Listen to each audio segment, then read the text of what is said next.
Welcome to the Native Diamond Podcast. Oh, shit!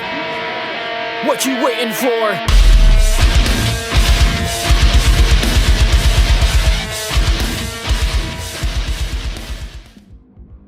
Yo, what the fuck is up, everyone? Thank you so much for tuning in to another episode of Native Diamond Podcast.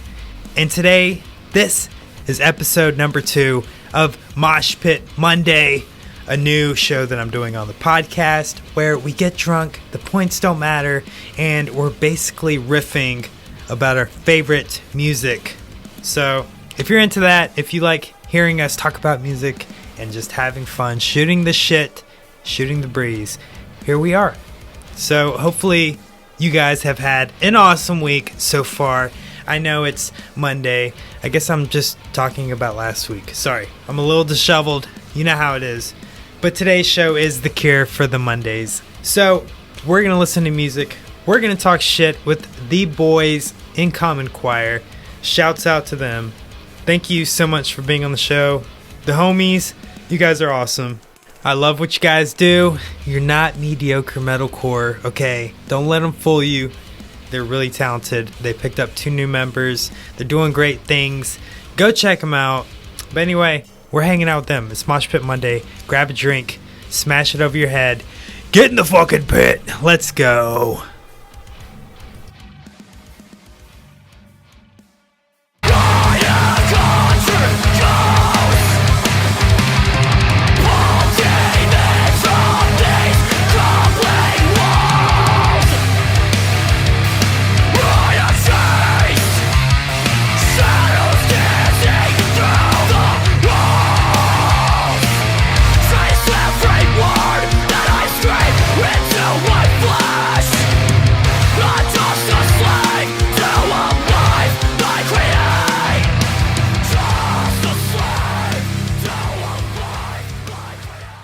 What's up, everyone? Seth here, back again with a new podcast episode. Today is the second episode of this new show that I'm doing on the podcast called Mosh Pit Monday. It's where we drink and talk shit and the points don't matter. Today's guest, I have Common Choir, the whole gang. Hey, what up? What's up? Let's do some quick introductions for everyone listening. Tell us who you are. Tell us what the importance is of your membership in the band. Hell yeah. So my name's Zach. I'm the most important because I'm the singer, obviously. Sick.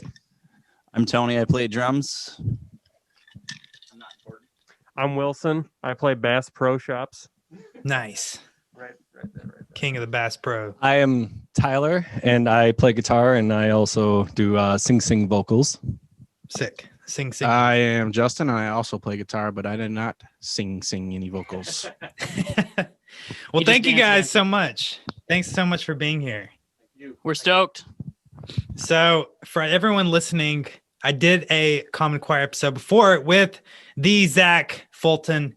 It was a lot of fun, and I asked him to come back, and I didn't know that I would get the whole band, but that is an awesome surprise. I'm awesome. Oh, hell yeah. So good. But anyway, all right, so there are no rules to this podcast, but I want to start it off with some kind of a structure since we are just drinking and fucking around.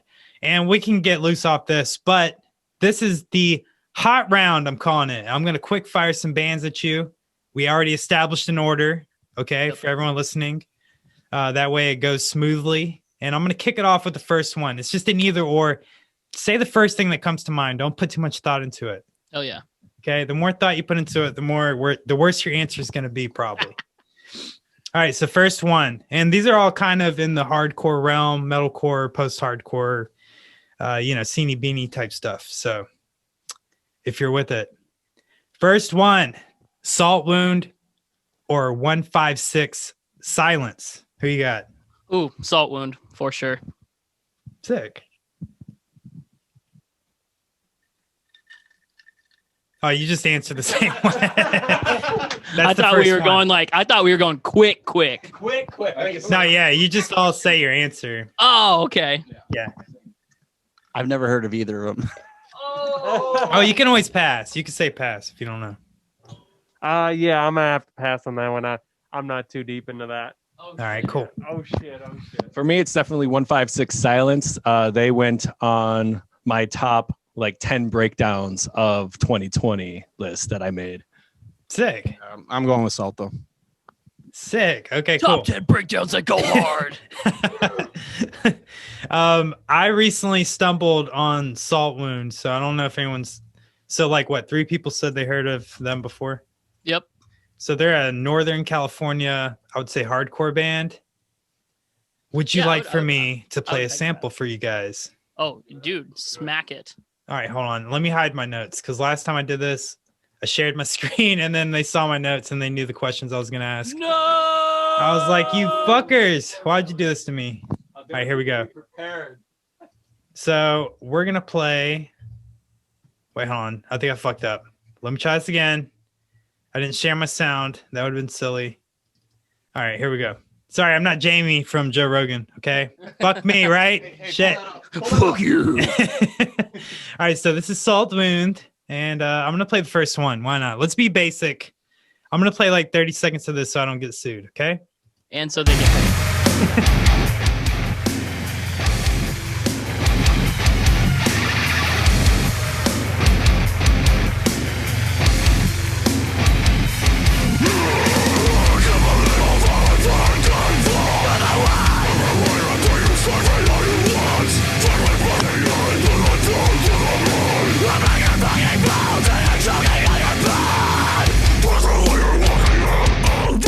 All right. Any more, I would have to give some royalties up. All right, so that's Salt Wound, okay? And who hasn't heard of 156? Silence. I don't think I've heard them. You haven't? All right, so let's play God's Departure since I shouted that one out today. Ooh, wait. But this is really cool band. I found them. Do you guys listen to Get Tucked podcast? Oh, no. Wait, So it's this is amazing. It's so uninformed, apparently, on so many things. No, you're good. Well, if you've heard of Fit for the Kings, I believe I had the song Conflict of Interest on that list of like top 10 breakdowns of 2020. oh, sick. Well, we'll play that one. Irrational Pull is good too. But anyway, well, that's the name of the album, duh. But Ryan Tuck is the guy who plays the bass in Fit for a King, and he has his own podcast, Get Tucked. And this is kind of how I found. Like, I scope out all these other podcasts just to get the skinny on who's hot right now. Got to. But anyway, Market research.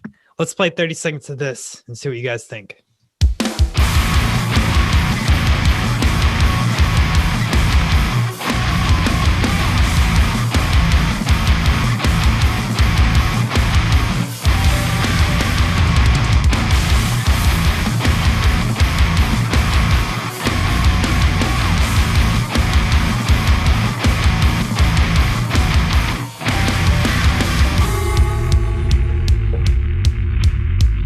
Well, that's kind of a shitty 30 seconds because you didn't get to hear anything here.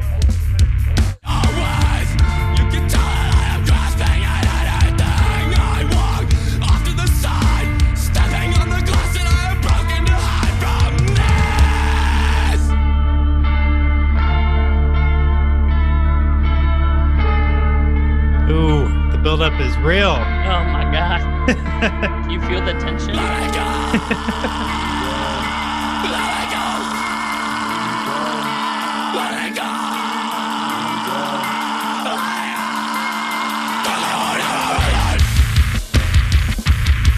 That's so sick.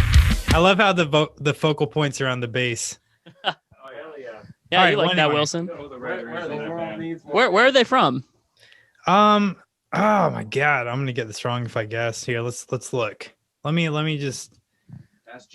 They're probably one of those bands with like a lineup all over the place, right? Oh my God, it's not saying it out the gate. It needs to be a little bit more informative in the about section. This is what I'm gonna ask from all you band guys. Tell us where you're from. I mean, yeah, I think the Common Choir description is like, we're loud and heavy band and we want to party with you. It might say we're from Minneapolis. Yeah, it definitely says where you're from. I know that for sure. Okay, I sick. will say that. So I did one part of my job right. Well, anyway, so what'd you guys think? What I showed you, like, Are you going to change your answer, or do you now have an answer? Which one do you like better? Ooh, I'm sticking with mine. Salt was fucking bringing the heat, bud. I mean, you got to bring that stanky. You guys still in it? Salt one. What was the second one? 156 Silence? Yeah. Yeah, that one. That one's pretty sweet. I'm definitely going to stick with my answer of 156 Silence just because I've heard a lot of their stuff and it's very sick. Yeah. I'm gonna stick with Salt One, but I did really like what I heard from 156, so maybe I gotta give that a little bit more of a shot. Hell yeah. Period. That's Look at sick. you. You're like the metalcore evangelist. You're converting people. Yeah, I'm over here wearing a Wage War shirt and I'm converting you guys. But anyway, yeah, I mean, those are two bands that I stumbled on in 2020. Very stoked on what I found. I'm trying to get them both on the show. So shout out if you're listening. Get on the fucking show. Yeah, Answer your pile email. in. Pile in, motherfuckers. Quit Open fucking this around. podcast up. But anyway, all right. So next one. You guys ready for the next one? Or are you already wasted? I mean, I am. Still in this? This hog needs more cranking. Long ways to go. All right, cool. All right, let's fire it off. Second question. Left to Suffer or Body Snatcher? Who you got? Ooh, body snatcher, big time. Left to Suffer. Sick. God damn, I'm just gonna have to keep passing these because I don't know anything. I am going with Body Snatcher for sure. Sick. Another Body Snatcher. Hell yeah. So I'm assuming you guys have all heard the new single. No. Oh. No. All right. This is why we do these things. This is Take Me why. to Hell is their new single. And we're going to listen to 30 seconds of it. I'm not going to play every song, but I want to play everything worth listening to, if that's cool. I'm in. Yes, play something for the uninformed people in the room. All right. Play for And- him. All right, let's jam this for a second. It's gonna be me most of I'm going to skip around too. This is like a live reaction. Oh, this is sick.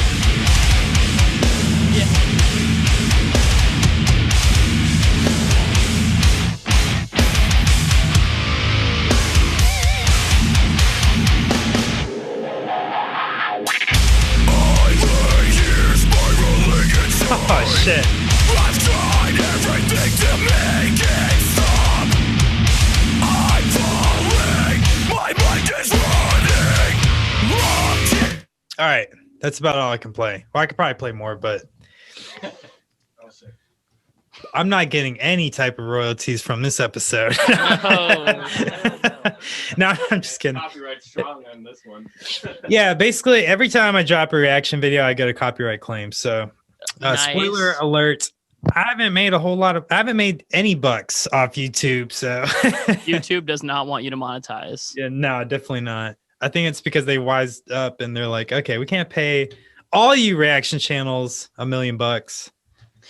Yeah. I think too, you know, obviously it's like the superstructure of the major labels that were like just pissed of everyone posting like you know, like Naruto AMV with Linkin Park.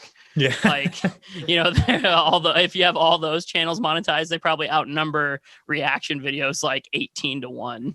Yeah, definitely. And they all have 6 million views somehow. Right. It's so fucked. And I don't know. I think that's just the way it's going to be, but that's fine. I don't get flagged in like the podcast. So that's nice. What's up?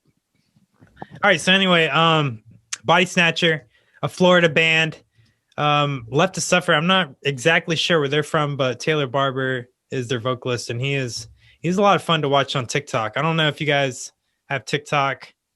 You know, we don't, but I've been strongly considering launching a band TikTok. I mean, obviously, we got to go where the current's going, right? So, I mean, It's pretty cool, man. I didn't have one up until like a couple months ago, and I did an episode and we were just talking about TikTok, but it's a good platform. I'm just gonna say, like, even if you're like, hey, I think I'm too old for this, I see a lot of like weird shit on there. So like, there's nothing you could post that isn't like within the threshold of TikTok, you know? yeah, That would be like- China's fine with it. They don't give a shit, man. They have prison TikTok too, which is crazy. It's like all these like Prison TikTok? yes, yeah, like all these people that are locked up and they have a cell phone, and they're just like butt phones. I guess, but they do like the trends, they do the dances and stuff, and I'm like, what is going on? Like, what prison is this? That's actually kind of fucking sick, though. It's kind of cool. Yeah, but like, you know, within the threshold of like scene music or core music or whatever, there's a huge like not fandom. Well, yeah, I guess fandom, but there's all these scene people on TikTok, so I feel like you guys need to get on there, man. There's so many people on there that are seen. Yep. No, I agree. I think, and like a lot of like the revival stuff too, like even like the people who are just now getting into like our type of music or like seeing like undercurrent type music, you know, like the Machine Gun Kelly converts and all that stuff, like they're there, right? So like if we want to be inclusive to like the next potential generations of people that are going to be doing what we're doing, you got to be there. I mean, you could always try to hide in your castle, I guess, but you know, we know how well that works. Yeah.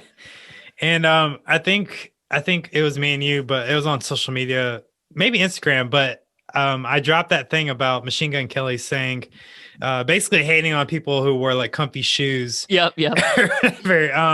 What did you guys think about that comment, and like did you understand like what he was talking about, I guess? Yeah, so for me, I mean, I feel like I got it from the get-go, and I thought it was funny the whole time, and I was never personally offended, and I wasn't going to be like, you don't know the struggle, bro, because you chose to play music that only 15% of people like, because that's what I did, and it's my fault if, you know, I'm not a millionaire rapper, right? I should have done what he did if I was going to make that judgment that like Twitter was going off on about. But no, I think it's true to a really large extent, right? I mean, showmanship is lost in underground music, and you know, people want to be like the serious artist so bad that oftentimes they lose the ability to like cater to like what's going to appeal to other people. And then those same people who don't want to appeal to everybody bitch about not making money. So it's like pick a fucking lane, right? I mean, like you can't always have your cake and eat it too. There are occasions where you can do both, but I think that that's not always true. And I believe at the root of all things, that's what he was trying to say. Yeah. Is everyone like up to snuff and like understand like kind of what we were talking about? Okay, we have some shaking heads. All right, so Listen, I watched the Fit McKenzie video. Yeah. So he watched Punk Rock NBA. Okay, yeah. Comfy shoes need to be worn while playing drums. Okay, yeah, fair enough. Well, anyway, I'm just filling in from what I know. So basically, the podcast was Rock This, and it's a Spotify. It's actually, I think, one of the curators, if not. Yeah, it's the rock. It's that chick that curates the rock like division, right? Yeah, she does like all the rock stuff. It's Allison Woldendorf or whatever her last name is. We follow her on Instagram.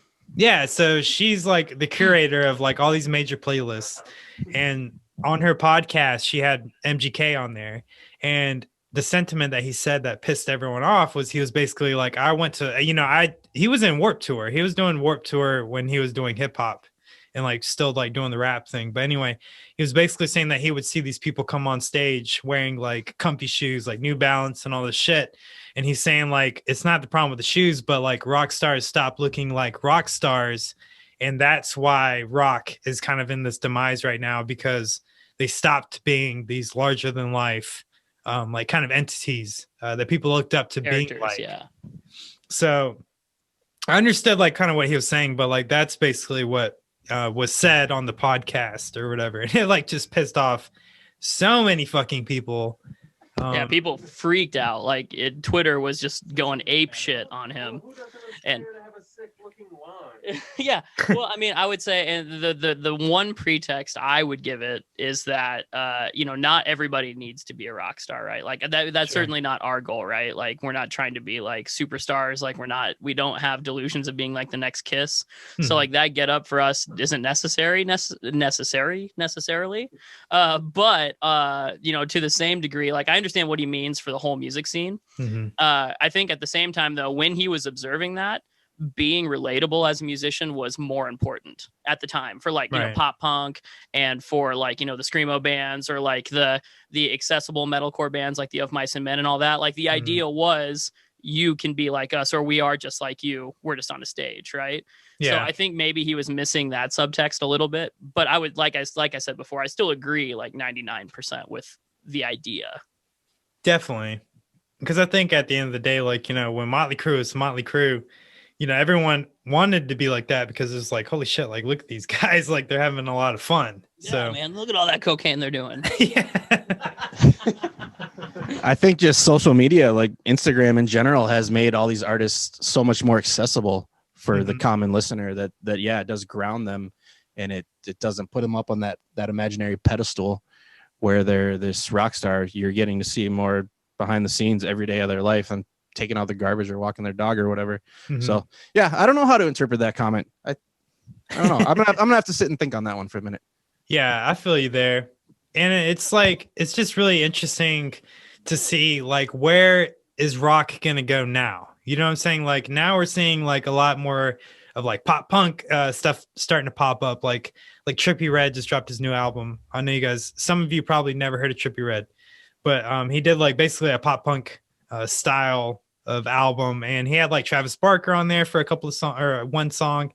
And so anyway, you're going to see a lot of these mainstream guys kind of doing more of like that alternative, air quotes, you know, that style. Yeah, I agree. I mean, I welcome it fully because ultimately, like peripherally, that makes life better for us and bands like us, right?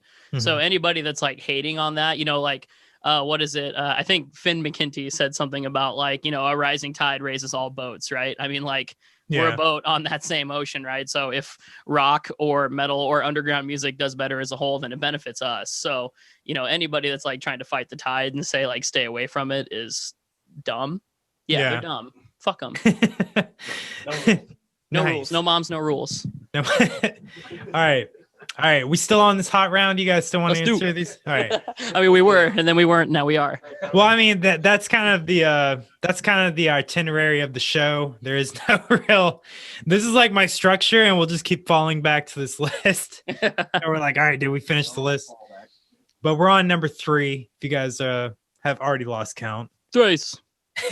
All right, 6. So the third one, let's get it. Architects or While She Sleeps. Who you got? Architects, bud. I'm just gonna automatically go with While She Sleeps. I'll do Architects. Yeah, I'm gonna be on the Architects game. Otherwise, the metalcore community is gonna be really mad at me. Yeah, hard to hate on arguably the kings of whatever you want to call them right now. Metalcore, pop, rock, whatever it is. It's awesome and people are loving it. So yeah. Right. If we vote otherwise, where will our next batch of riffs come from? Let's be real. Yeah. So I'm gonna ask the obvious question. Have you guys heard the newest album? Yeah. So what do you guys think of it? Like, what is your take? Oh yeah, he's throwing it in my face because I pretty much forcibly I made these guys listen to that new album because I was dead wrong about a lot of that. The singles that they released, in my opinion, did the album absolutely no justice at all. I was actually a big person behind the album actually not being good because of some of the singles that they chose for that album. Yeah, I feel you. So, and then when it finally came out, I took it and we were at our studio and I put it on and I was like, man, some of these songs are really, really, really good. So yeah, I think it's awesome. I think the new album, they did a really, really good job at it. Well, I kind of have the opposite feeling of that. Oh, shut up! In some ways, I still think right, let's it was hear it. a Let's pretty hear good it. album. Your opinion's valid. Let's hear it. I thought the singles they pushed out were probably some of the better tracks on the album. But my biggest gripe with the whole thing was it was probably about 15 minutes too long. That could have been a 45-minute album and been a great album. To me, it's just a pretty good album because it's an hour long. And wow. Yeah, I feel some of the tracks just, I don't know, they kind of dragged on to me. Three quarters of the way through, I was kind of losing interest. But I feel that. That could just be me. Do you think it was like a lot of the samey type songs? A little bit, like, I don't know. There were a couple just like straight up radio rock ones. I'm like, why didn't they push that as a single? Or are they going to push that as a single in 6 months? Right. Other ones kind of felt a little softer, and whatever. But like by the time Meteor came around, I was like losing interest and not really paying attention much anymore. I don't know. I'll give a different take on the album, I guess. I was super impressed that album was mixed in an apartment bedroom on headphones. That's and crazy. sounds fucking phenomenal. Really? It's dude. That's awesome. No, it was Zach. No, Zach Cervini. Same dude who mixed Bring Me the Horizon. I had no idea that was mixed in an apartment bedroom. Yeah, dude. On those headphones that are sitting right there, same ones. Wow, it's crazy, dude. Props to him, dude. What kind of headphones are they? Okay, maybe I shouldn't quote. They were Sennheiser HD somethings. Mine are 6XXs, and I think his were the same or 650s. Don't quote me on that. Oh man, I'm gonna get ripped for that. It's on a podcast somewhere, but YouTube is already pissed and it's not even posted yet. Right. That's interesting. Yeah, I've been listening to it, not as probably as much as I should have, but okay. So like, let's give an honest rating to those of you who've actually listened to the whole thing.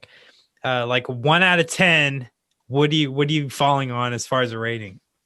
I would give it I'm going to say 7.5. 7.5. 1. Damn. A solid 6. I'm going to give it an 8.5 only because it didn't have enough heaviness that I really like out of Architects albums, but it's very, very catchy. Yeah, man, that's a tough one. You obviously can't ignore that that's an Architects album, right? But if it was released by any other band, it's an 8 for sure. I know there's some of that whatever you want to call it for them kind of changing their directions, not changing their direction, but just adapting and wanting to round out the sound a little bit is the way I feel. So I think I still got to give it an 8 though, just a flat 8. Yeah, that's what I'm going to give it an 8. That's what I was going to go with. That kind of made me think of another one of my gripes about the album a little bit. That's fine. This is Architects customer service. How can I direct your call? It just brought up a thought that I had when I originally listened to it was I see the direction they're going, and not that it's a bad thing. I think maybe where they want to end up, it felt like they took too big of a step towards where they're going, and they need a little bit more transition. But like that's maybe why I started kind of losing interest, because there wasn't enough of like the older, the heavy in there and stuff, and they leaned a lot more into the rock stuff and the more spacey stuff, which is cool. But when you have like a predetermined set of expectations and you mostly pull a lot of that back, I don't know, you kind of lose a little interest. I feel that. Yeah. I honestly think like with this album or whatever, like, you know, obviously they've gotten to the point where they're playing huge shows, and if they're playing just heavy on heavy, because there was 2 album releases where it was just kind of 2 like heavy albums and they kind of competed with each other. But now like when they play live, they can pick from like some softer stuff to where he's not blowing out his voice every night, and that's kind of like what I think about maybe. Oh no, there's 2 songs off of that album. I believe it's Giving Blood and Discourse is Dead. It's just like there's these huge vocal melodic parts which immediately drew me in, because I remember they released the single Dead Butterflies. Oh yeah. And I was really confused when that single came out, because they used this nice awesome horn section that was great at the end of a song right at the beginning, and it absolutely threw me off. But when I heard those 2 songs and the vocal melodies that were going on, and they were still heavy and they were fast and they kicked in, I was really, really impressed, because it's like, yes, you're finally getting away from just going all screams, all just crazy, crazy heavy vocal parts like he did in the album before that. And it worked really, really well. So it's having that mixture in a set list that you can actually choose from, that I think was a really smart decision on their end. Yeah, totally. And like the song, was it Impermanence with Winston McCall from Parkway Drive? Dude, like I just did a reaction to that and I was just like, man, like that was just awesome because you have, two very standout lead vocalists on a track together. It's amazing. But anyway, let's get off this. We've tuckered out the whole Architects thing, but I just want to know your take on the new album because it is like super new and relevant. And I haven't got to talk to anybody about it. So, all right. Anyway, let's go with the next one. You guys ready? Let's do it. All right. Hopefully you've heard of these, at least one of these bands, but Hopefully. I'm not going to be offended if you haven't. All right. So number 4, Static Dress or Chamber. Who you got? Oh shit. Actually, I have never listened to either. I'm gonna have to pass as well. Sick. It's a no for me, dog.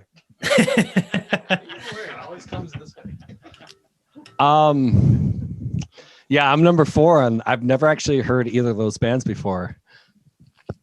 Chamber fucking rips. All right, cool. At least one person's heard of Chamber. It's like Nashville hardcore. Hardcore. It's I can't fucking talk. awesome. Yep. How come you haven't shared this shit with us yet, man? You kidding me?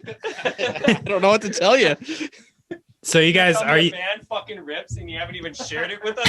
All right. Start the list. All right, we're gonna play a clip of each. Obviously, I want you guys to know about these bands, but like, of course, you're probably into Under Oath. I would assume. And, Heard of them? If you've heard of them, you would probably like Static Dress. I would also assume. So let's start off with Static Dress. It's a hell of a way to intro a band, but I like it. Damn, that's big shoes. Big. We're gonna play the first one. How about that? I'm gonna click randomly. Here we go.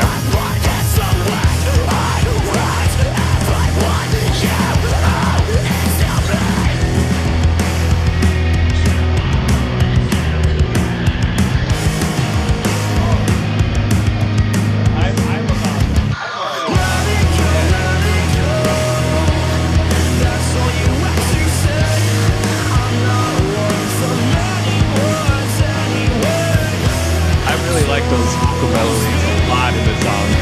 Hell yeah. Here, Mike, I gotta follow him on too. We're all following Static Dress now. All right, sick. Well, I'm glad I plugged you on because I mean, I should have just kept on the share screen. Hold on. Damn, that was a hot jam though. Dude, it's super good. And I like their aesthetic. They're kind of going with this like new metal core kind of thing. V90s new metalcore. Yeah. Yeah, very Ocean Grove. Yeah, that's the perfect. All right, hold on. Let's see. Here we go. I'm fucking up, guys. Sorry. Started to Aren't we drink. We're fucking up now.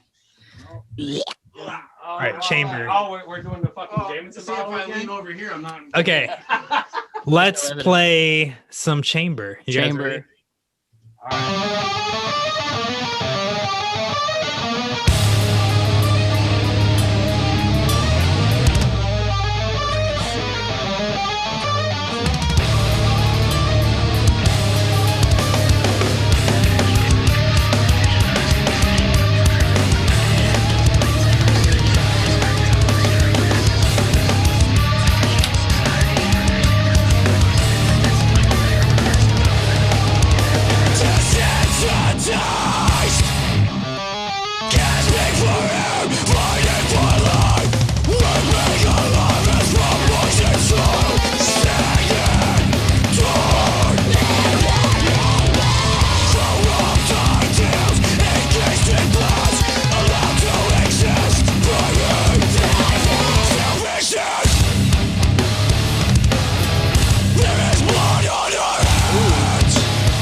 All right. That's probably all I can show. It reminds me of like a very like a lot of like the leads and like crazy stuff they're doing there reminds me of Fear Before the March of Flames. But, Oh, like, yeah. put into like an actual super heavy band. Like less artsy, more like straightforward, like just punch you in the face heavy. Yeah. Dude, it's a really good band. And like, I know everyone's kind of like into artwork or they're like heavy on it. And I've heard it so many people be like, dude, I just can't get behind it because the artwork is trash. But give it a chance. I mean, they don't have a lot of listeners, but they're super good. And they're on Pure Noise, I believe. Not that that fucking matters, but Well, the Pure Noise seal of approval matters here. it does. Yep. I think so. Pure Noise, give us your money. Try and get that Pure Noise money. Buy our t-shirts. I mean, we'll take that Sharp Tone money too, but Oh, I heard that's pretty good too. All right, next one. You guys ready? Number 5. send it. We're halfway through almost. Point North or We Came as Romans. Want to do like a little throwback. Point North. Funny story. Point North. I know the drummer. Oh, no kidding. We came as Romans. I don't know Point North, so I guess I'm defaulted to We Came as Romans. I am going with Point North for sure. I have to give some respect to We Car for sure, Mm-hmm. no doubt, but I will go with Point North. Nice. Yeah. So the drummer of Point North used to be in a ska band in the local music scene where I lived in the Quad Cities, like Iowa, Iowa, Illinois. I forget what his band was called at the time, but his name's Sage. But he moved out to California, went to MI, and then, obviously like did a bunch of really cool drum stuff, like playing for really big artists. Mhm. And then that's where Point North came from. He like got hooked up with those guys. So like I literally saw him, like I was a little bit older than him in the music scene. So like my band was like playing like some of the cooler shows than his at the time. And it's easy to be like, you always assume that no one in your music scene is ever going to go any farther than you are, just because it is what it is, especially in Iowa, right? Like none of us had any aspirations of getting even out of the cities. And then when you see somebody who like really does it, like genuine glow up, it's crazy. But Sage is awesome. He's an amazing drummer, and he definitely deserves all the blow up that they've been having. Yeah, it's pretty crazy. I didn't realize they're from like or they're an LA based band, but that's pretty interesting. That's interesting that you know him. It's an insanely small world. Like I actually started listening to Point North before I knew he was in the band.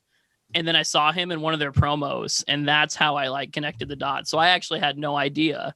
Like I said, small world, super crazy stuff. It really is. I mean, it's not like we're like super tight or anything, but just like seeing him from a distance as like a kid to where he is now, it's such a crazy view to have.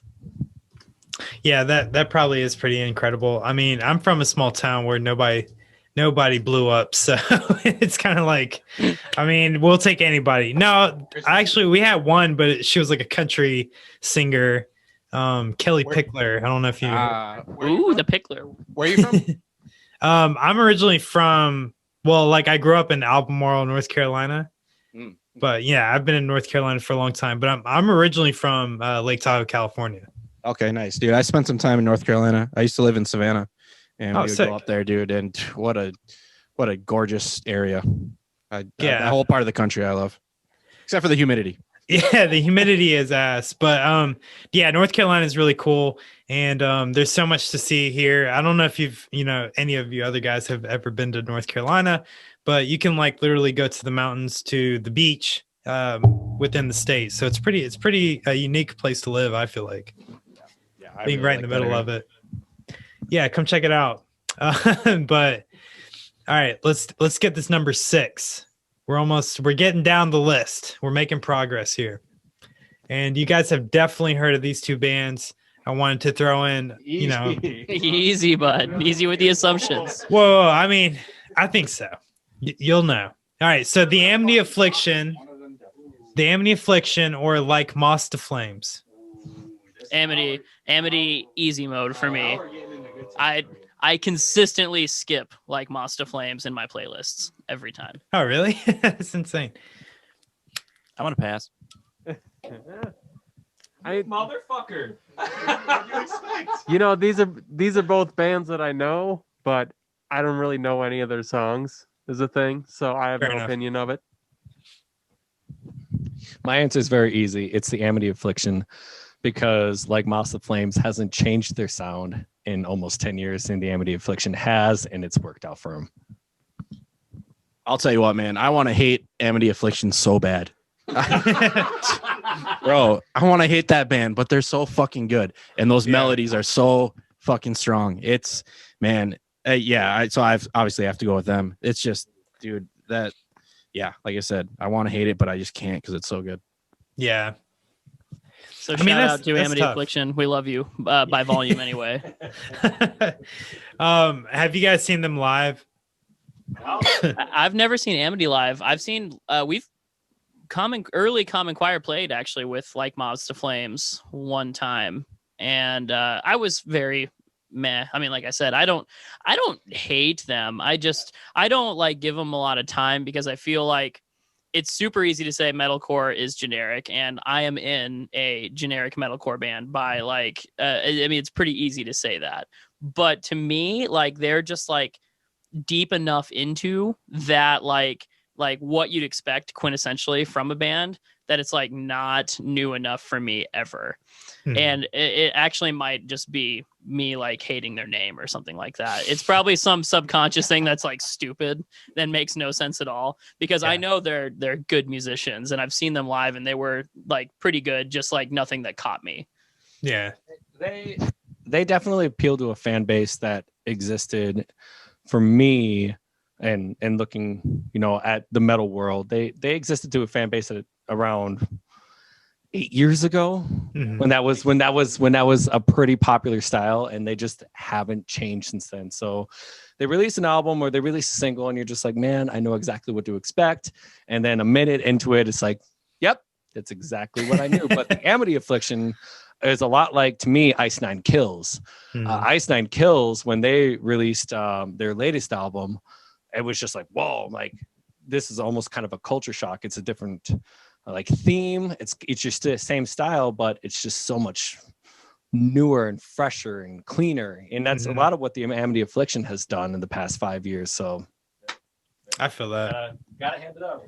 And one more bonus point for Amity is that they're produced by Will Putney. So yeah, there you go. All right, I'm not gonna lie, I'm a huge like Moths to Flames fan, fan. But no, that's cool. It's not like I'm gonna be like, all right, that's it, podcast over. All right, I'm done. Fuck here, you guys.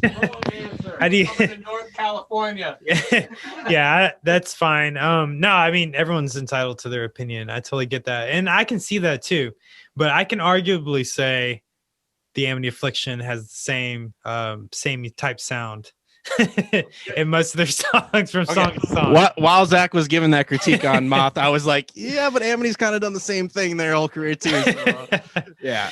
No, I mean I like both bands. It's probably that I like Amity better just because they're Australian, right? I mean, I automatically like Australian bands. Yeah, they are Australian. Yeah, they just get bonus points for that. If you're an American band playing the same music, fuck you.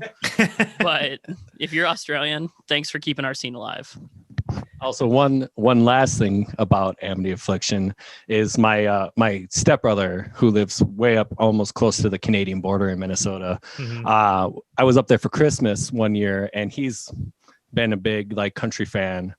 And he was like, hey, we have to go drop off some recycling. You want to ride in my truck with me? I was like, yeah, sure. And I pop in his car and he turns on the Amity Affliction.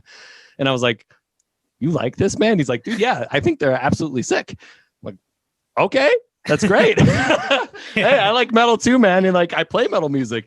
That's so cool. It was great. Country boy can't survive. Yeah, I like Amity as well. That's a tough call there. I mean, Amity Affliction, I will say this, that they sound the same live as they do on the record. And that's pretty awesome. There's something to be said about that. Oh, yeah. Yeah, it's tough. Yeah, the clean singing is sick. Aaron, I believe is his name, the bassist.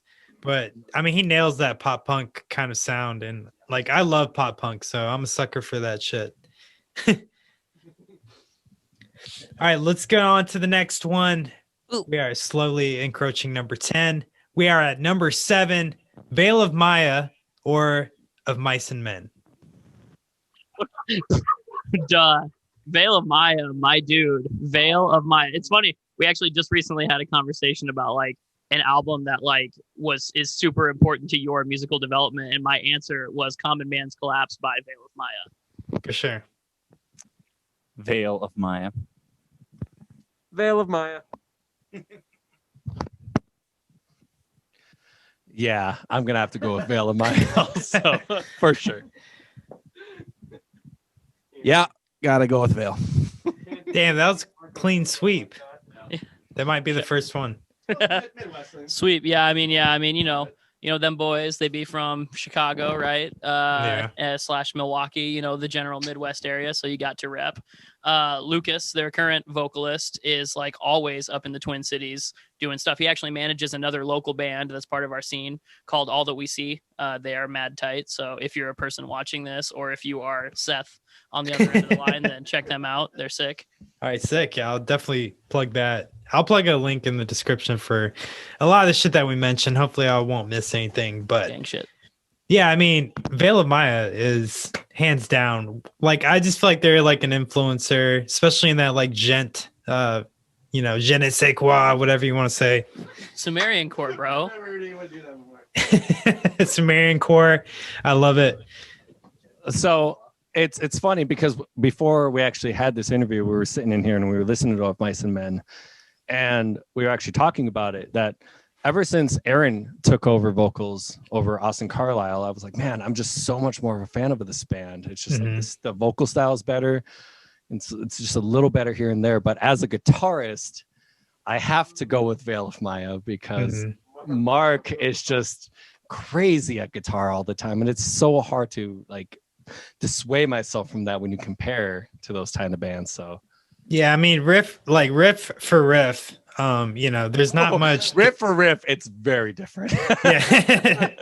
It's just, I don't know, man. Like it's tough because like, I like what I've heard, like the new stuff from both bands, but Veil of Maya just exceeds that by like tenfold to me. In my opinion. You heard their newest single at all? I just did a reaction. Viscera. Yep. Yeah, I just did a reaction to that one. Dude, that was like insane. That was just absolutely insane. I loved how they went back to like their Common Man's Collapse style for like over half of that song. It was just went back to the roots. It was very interesting. Good. Yeah. That's really interesting. I've kind of seen like this whole like full circle thing going on with like bands that have been around the block, so to speak. The old timers. They're just like, we've switched it up and we've done this for so long. Now it's time to go back, to what, people reeled in on in the first place. So It's really interesting to see. Like I've been seeing that across like the metalcore scene in general. But anyway, so we still on this number 8. You guys ready? Ooh. Let's do it. All right. Trash Talk or Harm's Way? For me, Harm's Way. Harm's Way, I think, yeah. Sick. Harm's Way. I got nothing. Harm's Way, man. Got to go with the meme, the Running Man.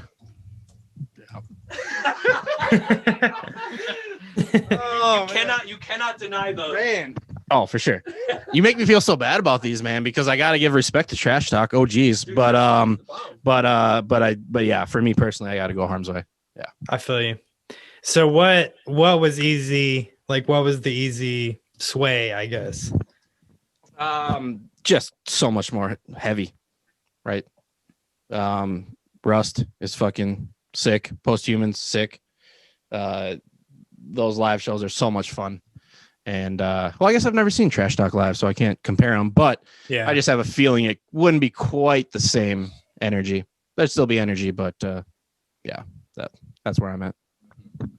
Yeah, I mean, I think it's pretty easy to say from an outsider's point of view that there is just an electricity when you see a Harm's Way show, whether it's like recorded or in person. Mm-hmm. Like I am not even really super into like straightforward hardcore. Like I feel like I'm just not tough enough to truly appreciate it. Yeah. But seeing them in the past on like other mixed bill lineups, like I was like, okay, I'm actually a believer. I can get down with this. Whereas like Trash Talk, like I've had a lot of friends pitch them to me, and I definitely don't dislike it, but it just didn't grab me the same way. And I mean, I'm sure there's a huge slew of variables, where you are at any given time, right, that makes you like something. But yeah, definitely that's for me too. I feel that. And then one last thing, if your hardcore band looks as tough as you sound, that is a big thing, you know. And the vocalist of Harm's Way kills it on that front, just like Kluba Kai. So, oh no, I've seen their bass player, but like he doesn't play shirtless. So, so is it fair to say that like within the hardcore realm, the more masculine the guy, the better the outcome? Ooh, yeah, Sue. I think that's risky, right? Because if you tip to the scale of like toxic piece of shit masculinity, then I think you're probably not going to be viable. Like you might from a surface level, like from a photography standpoint, like someone might be like, damn, that looks like a band I'd be into. But the moment people catch on, they're going to be like, nah, fuck that guy.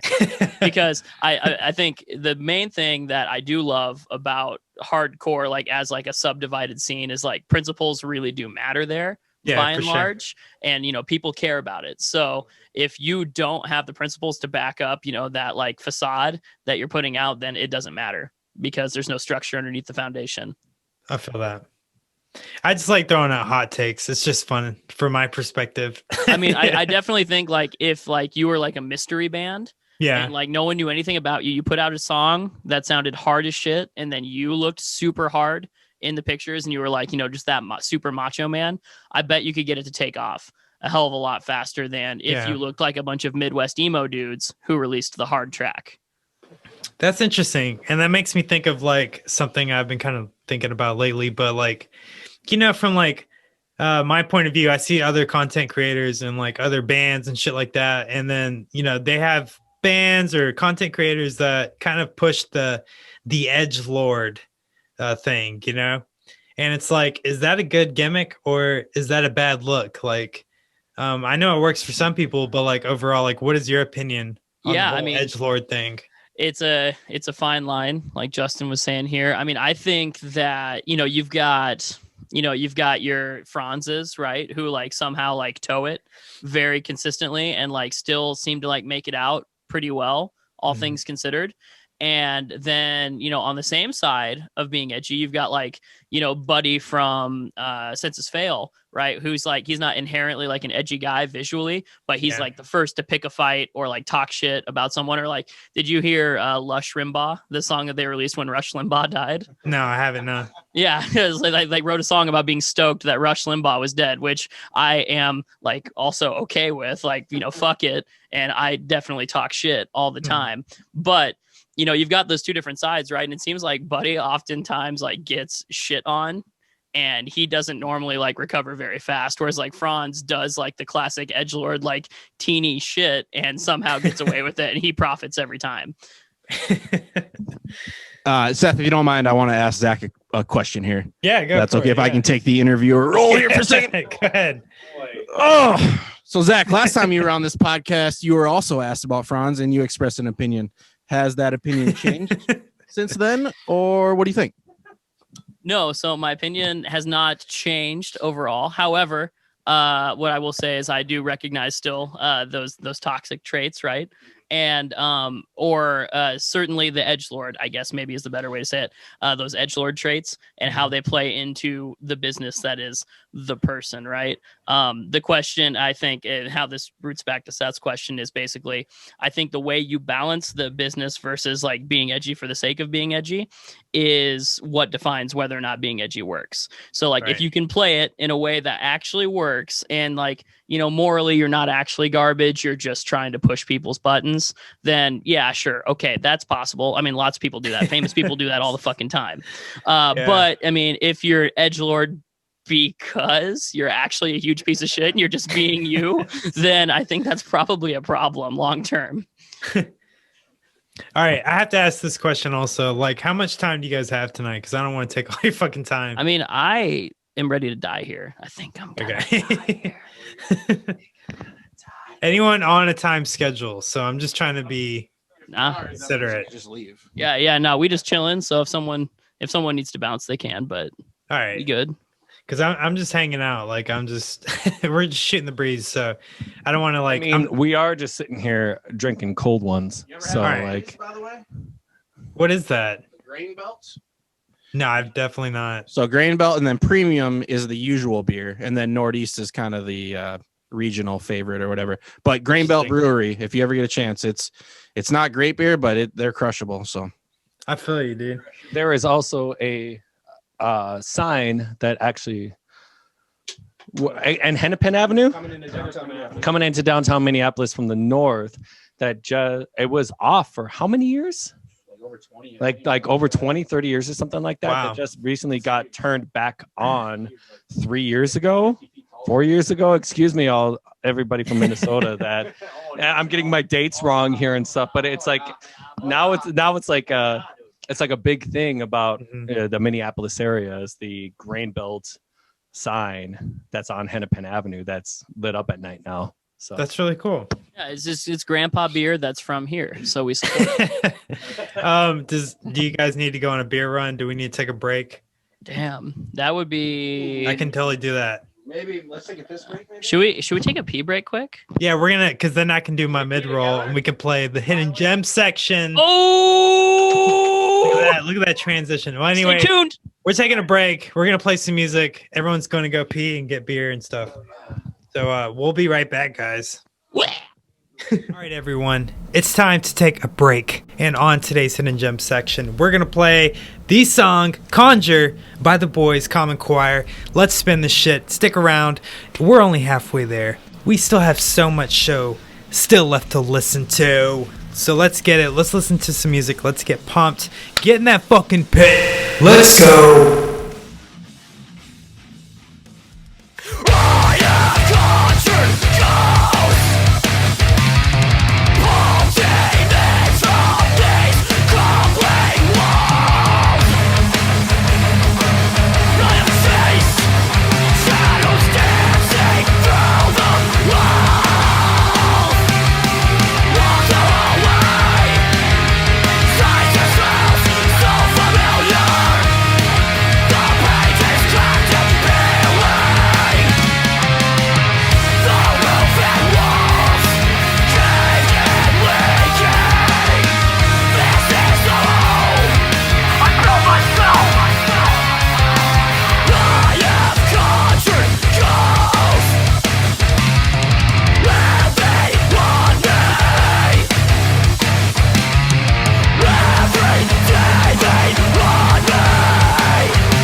And we're back.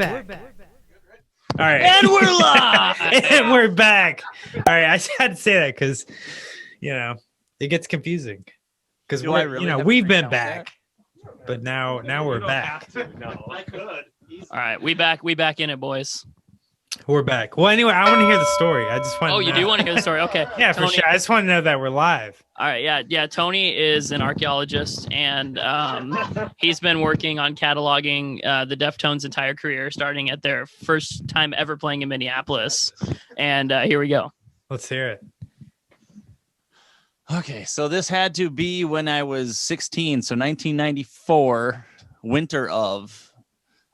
They actually came to a club called the TNT Mirage nightclub. They were opening for Anthrax on the Sound of White Noise tour. So it was the first Anthrax concerts that you saw without Joey Belladonna. That's really cool. We actually thought, me and my buddies thought that Korn was coming to town because we just heard that some band from California was coming to open for Anthrax or whatever. So we went down there, checked it out.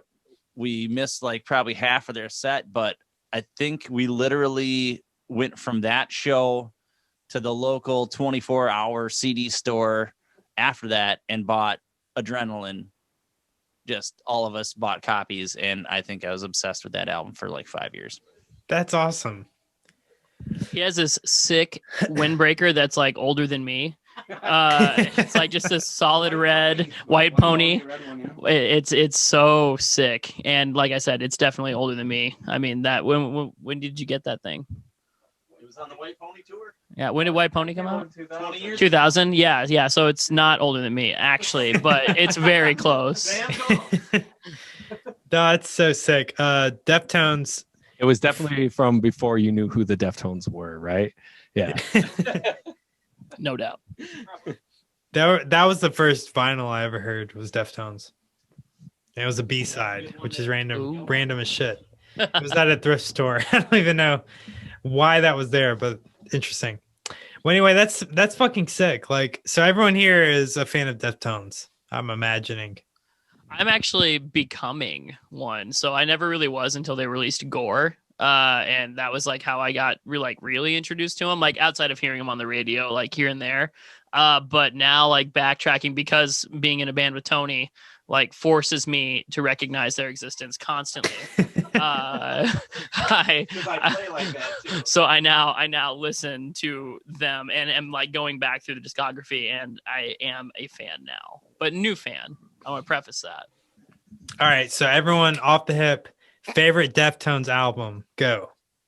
Well, Gore for me, for sure. It's the first Deftones album I ever got into, which is Diamond Eyes. When I was in the like gent community and they started going to the 7-string stuff, I was like, yes, please. Around the Fur for me. Sick. Adrenaline, without doubt. Yeah, I got to match Tony here. Adrenaline.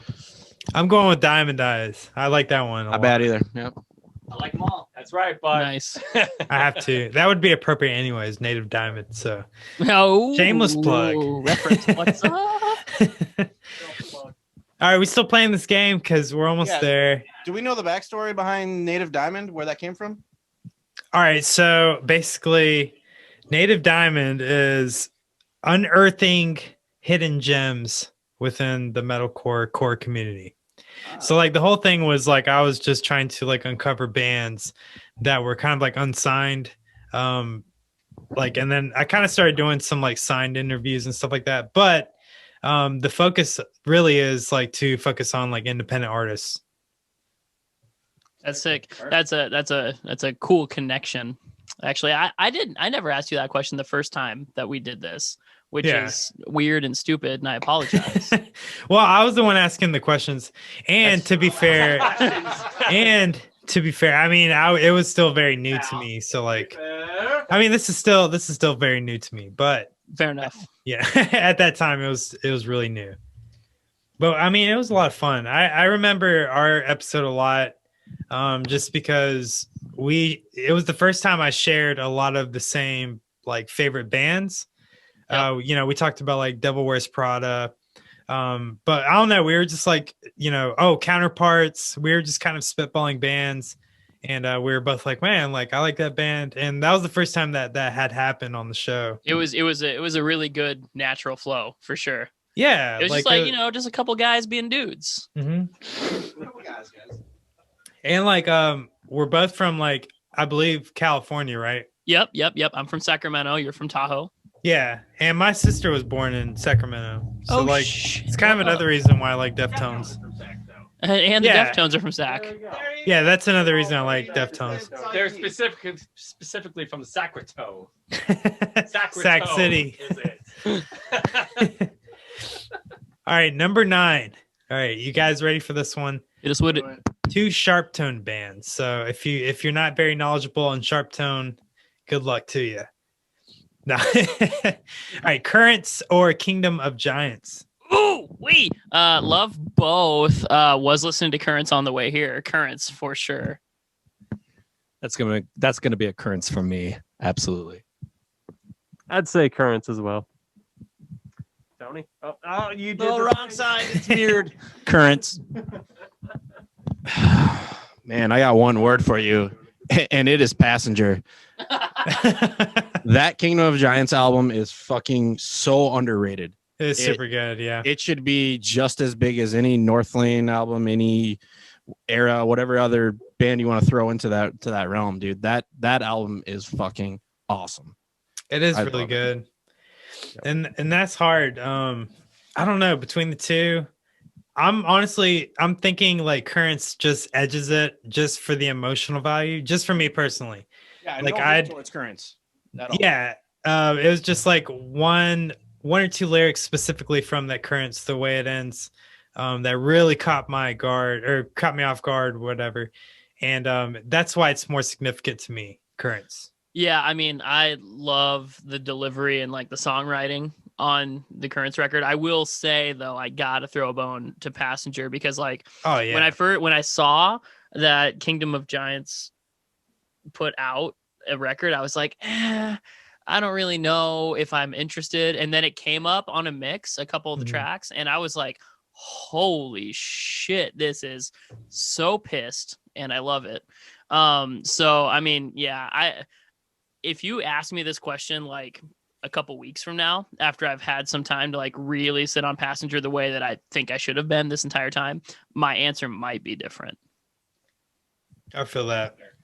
It's a little different for me. I really like the band Kingdom of Giants, but there's 2 songs by Currents that like take them so far above what Kingdom of Giants does, and that's Apnea and Monsters, because it's a perfect blend of what you can do with like really cool guitar work and then really cool vocal writing at the same time. And Currents just like excels with that.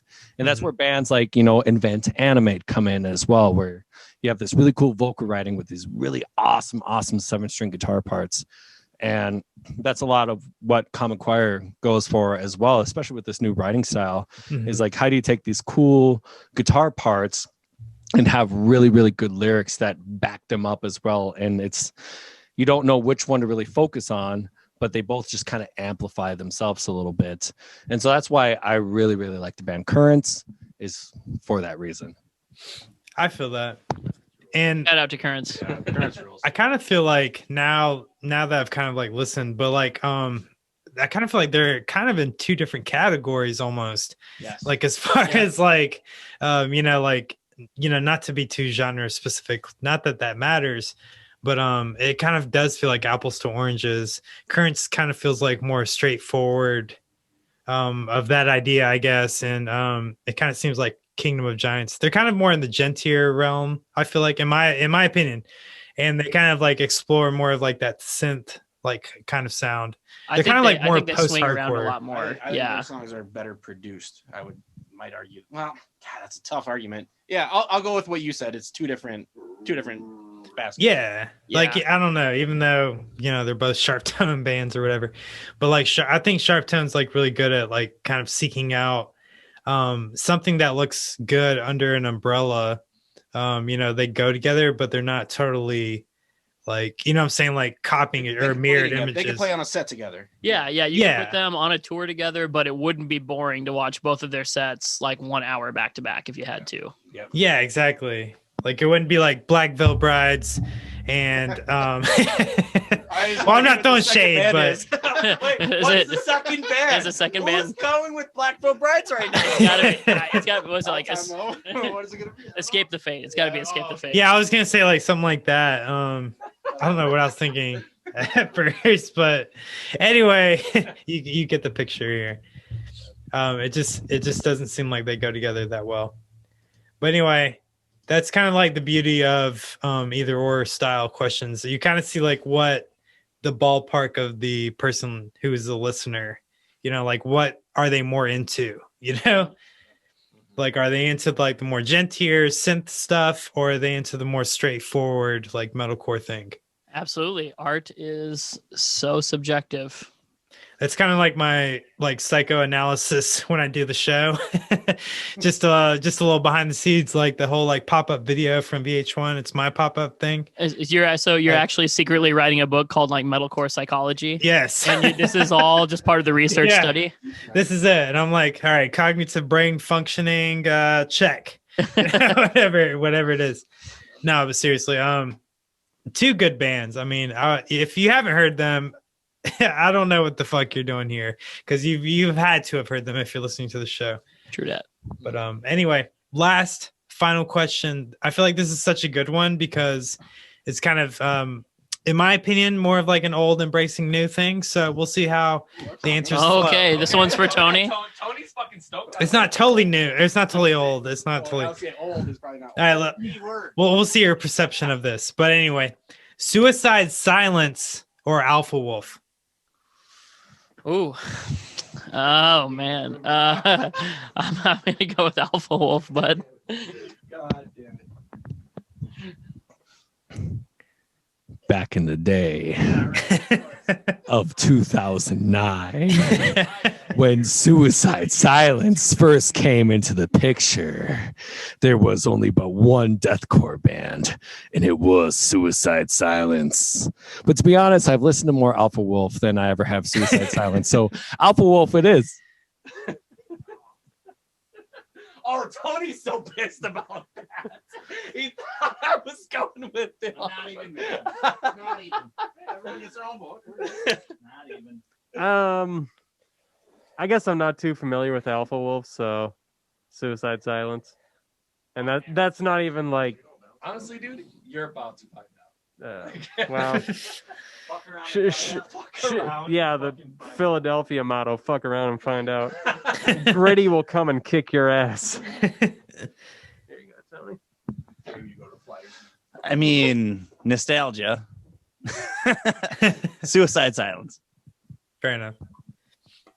Yeah, I mean, my answer is Alpha Wolf. First of all. Oh no.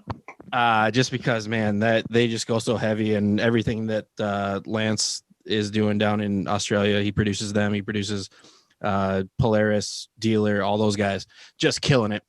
Yeah. Just forging his own sound and their own sound. But again, same as all the other questions, really. You can't hate on the OGs, right? You can't hate on Suicide Silence. You have to give them a shit ton of credit, because probably bands like Alpha Wolf wouldn't be doing what they're doing if Mitch and those dudes hadn't been around. So I give them props, but right now it's Alpha Wolf. They're killing it. So I mean, that's fair. Shout out to Alpha Wolf. I will say though, I played a show with Suicide Silence one time in Iowa City, and they that was back when Mitch was still around, obviously, RIP. But he was so fucking loud that there were points when he was like overshadowing the PA system, and he was pissed because he knew that he was louder than the PA. So he just like threw the fucking mic on the ground and was like yelling at the crowd, and you could still hear him through the music. It was insane. So there, I mean, like, definitely when I say Alpha Wolf is my vote, like Sippy said, there is no shade at all to the Suicide Silence, because they walked so the rest of us could run. Yeah, for sure. And that's tough. And like I mean, I'm not throwing shade even at the current lineup. You know, I'm a big fan of, you know, Eddie as well. I mean, I liked All Shall Perish a lot growing up. All Shall Perish was sick, yeah. Yeah, I mean, I don't know, like he's very technical vocalist. But anyway, I mean, I'm not throwing shade at the new lineup either. Feel you. Yeah, no, I mean, I think my interest in them probably just waned just because I'm not like, you know, polar extremes don't really get me. So, you know, deathcore is not really my thing. And I feel like they got really thrashy too at a certain point, and I'm not really that into thrash. So there's a little bit of that probably pushed me away from them too. So it's probably more of an issue actually of me just not being informed, right? Like I should probably back catalog and re-listen to a lot of what I've missed to actually formulate like a truly valid objective opinion, or at least my best objective opinion, I guess is what I should say. Yeah. What is? I mean, what's your answer, Seth? Oh, I mean, all right, so that's tough because No shit. yeah, I mean, obviously that's kind of the whole thing though. Like you have to put two hard ones. Yeah, it'd be dumb. Welcome to the Thunderdome. It couldn't be like, because like what you usually have is like one outweighs the other, so everyone's gonna be like, oh well, you know, Architects or whatever, you know. So like it's tough in that category. But like honestly, my take now is probably like Alpha Wolf, for the simple fact that like their last album that they dropped is just, I can listen to that straight through without skipping a song. Hell yeah. Like Suicide Silence, even their earlier stuff, like even like the Cleansing or whatever, like I guarantee I'm still skipping one song. Yeah. There's one I'm just like, fuck it. Yep. Like at least one. There's like a big difference between what was trying to go on in like 2009, 2010, which is to be as extreme and as heavy as possible, or to do as many cool things as you could possibly can do. I mean, that's a lot of like what Misha Mansour and Periphery did, especially with P1. I mean, the writing style of P1 was completely different from anything else that they did moving forward. Mm-hmm. But when you compare that to the Cleansing to, you know, like Alpha Wolf's new album, you know, it's just like the writing style is just completely different. Yeah. You know, it's more flowing. It's easier to listen to, even as like a metal fan that listens to a lot of metalcore, a lot of deathcore albums, you know, it's so much easier to listen to from front to back than it is for any Suicide Silence album. So, I mean, I got to give it that, you know. Definitely. Well, anyway, we got through the hot round. We got through all 10. There's something to be said there. Good job pooping. That's all I had planned. That's it. No, I'm just kidding. Now I want to talk shit now. Now that you've said that, it's kind of like a light bulb has struck in my head, and I want to ask this question. So like, what have you guys been listening to as of late, instead of me asking you the either ors? Everyone pull out your Spotify. Let's let our fucking pocket computers tell us what we've been listening to. Like, what is your main shit though? Like, what has been the person on repeat, the band on repeat? Right now, probably. So I've been alternating between two. It's like during the day, I'm listening to almost exclusively Don Broco.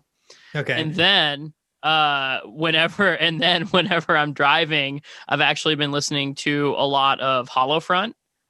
Their shit like snuck up on me with like a sledgehammer. Like I didn't see it coming. I was like, initially when they came up with my mix, I was about to skip just because it's like a band I don't know, like that, like reflex. Yeah. But when I started listening to their stuff, I was like, holy shit, this is sick. I did a podcast with Tyler. Listening. Oh, did you really? Yeah, I did. Yeah. Oh shit! What up? Yeah. Shout out Tyler Tate. Shout out Tyler Tate.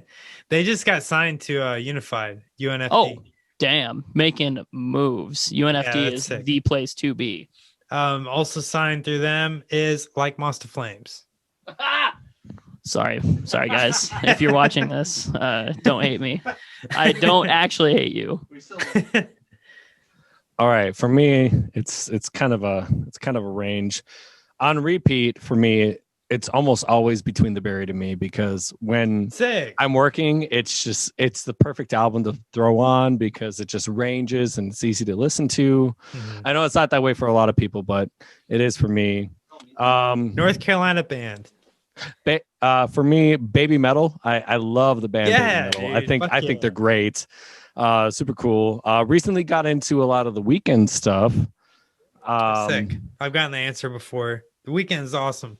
Oh, dude, especially his latest album that came out. I was like, I slept on that. I was not paying attention to it. Everyone told me about the whole like everything means something and it leads into something else. And he's like the Marvel, he's like the MCU of like pop music apparently. Like I don't know. They were telling me all these things like the whole bandage, the face thing like leads into something else and everything like means something in his music. Dude, for me, The Weeknd is like that band or that artist you listen to where it's just like, man, I don't know if I like this. And then you listen to it for a second and third time, and you're like, oh, yeah I like this a lot. It catches on to you a little bit. Yeah. Bring Me the Horizon's new album. Yes. And then Eye of the Mighty also. I'm a big Eye of the Mighty fan. So I love that. I never get the answer on the show, so I love it when I get a new answer. I've kind of started to veer away from Eye of the Mighty. Just because vocalist dude, he had some sexual assault allegations, and I'm like, oh man, I liked you guys, and like now I don't know if I can listen to it. All right, let's talk about that real second. Hot take.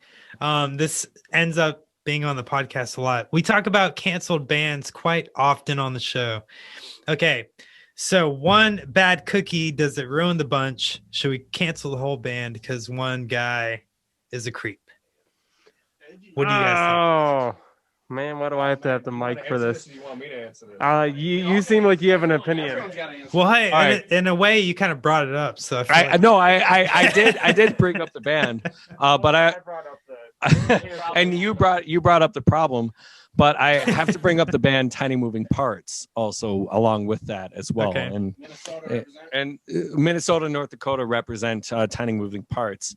They're vocalist, guitarist, and if you don't know who they are, they're a 3-piece band and they exist here in the like Midwest area for the most part, but they're great pop punk band.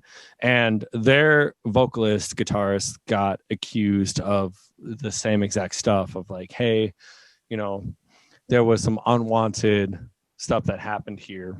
Mm-hmm. And they came forward with it before it got actually released to the public. They made like a Facebook announcement that was like, hey, this happened, support victims, support all of the stuff, and I thought that was a great thing that they did because it really brought to light what it means to like, hey, understand exactly what it means to I'm losing my fucking train of thought here. It's all good. We've all been drinking. It brought to light exactly what it means to say, hey, like I did something that was not exactly right, and we need to believe the victims, and we need to work with victims, especially as men, like we all are, that have done something like that in our lives, And it's not like it's deflecting the blame and like turning it back and like victim blaming or some shit like that. Mm-hmm. Yeah, I don't know. It's a touchy subject, and I guess with Eye of the Mighty, I don't know too many details of what it was, but it kind of seemed like the guy kind of started firing back on that, and it seemed like there was a lot of evidence that like what he did was pretty surefire. But again, I don't know all of that. But going back to listening to them, it was like I really dug their Connector album, and I was listening to it on Spotify a couple of weeks ago. I was like, yeah, oh wait, I remember this guy's kind of an asshole, isn't he? Well, maybe this is probably the last time I'm gonna listen to this for a while. So. Yeah, I mean, I think ultimately that just comes down to the whole like question about can you or should you separate the artist from the art, right? Yeah. I think a lot of things in history, if we really took the time to dissect it, obviously nobody's perfect, and a lot of people do really terrible things, right, all the way up to like, minorly like just bad things, like maybe mean-spirited. And there's a whole range. And I think because of that, like details matter, right? To the same effect, like obviously we want to, you want to support anybody that feels like they were put in a bad position, right? Or if they're victimized, maybe is probably a better way to say it. Right. So, you know, as a public, I think it's our responsibility to, like, you know, hold people accountable. But at the same time, I also don't feel like necessarily that we are like judge and jury. So, right. You know, people have to, you know, every single person has to weigh it out, and every single scenario is different. So, like, I would never make a blanket statement of, like, you know, if any band was canceled, it's probably for the right reason. Mm-hmm. I wouldn't make that assumption, right? Because, like I said, details matter and things do change. You know, as information comes to light, just like any other, you know, thing in the world, you have to take into account all the variables, all the data, all the information, and then, you know, make hopefully the most objective decision based on that. So, right.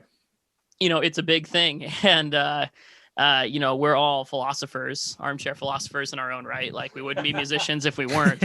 So we all have opinions about things, but, you know, you should only listen to us. We should only be trusted about as far as you can throw any of us, because, you know, we're all just people at the end of the day, just like anybody else. Yeah, I agree 100%. It's tough, man. Ryan Adams, one of my favorite artists of all time. And, you know, how are you supposed to feel about him now? It's really tough. Mm-hmm. But at the end of the day, like Zach said, you got to evaluate it the best you can, and I guess make the decision that vibes with your moral compass the most. Mm-hmm. and then go on living your life. I mean, that's just kind of how it is. What do you think? How have you kind of, I assume that we're not the first band you've asked this question to.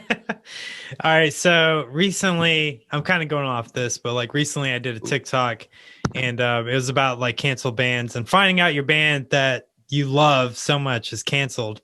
And that's kind of like such a weird statement to make, because like usually it's just one person in the band that like made a huge mistake, and it's not to be like overshadowed or whatever, but like it's one person out of this band, and we'll call it, you know, i.e. a business or whatever.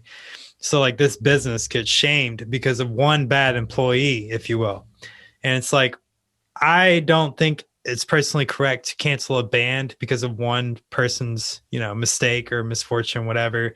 You know, he fucked up or she fucked up or whoever. You know, it is a business at the end of the day. Like, the manager has a family, probably has a wife, children, you know, just assuming. And, you know, there's mouths to feed in the situation. So like, to say like, okay, we're not going to listen to this band anymore.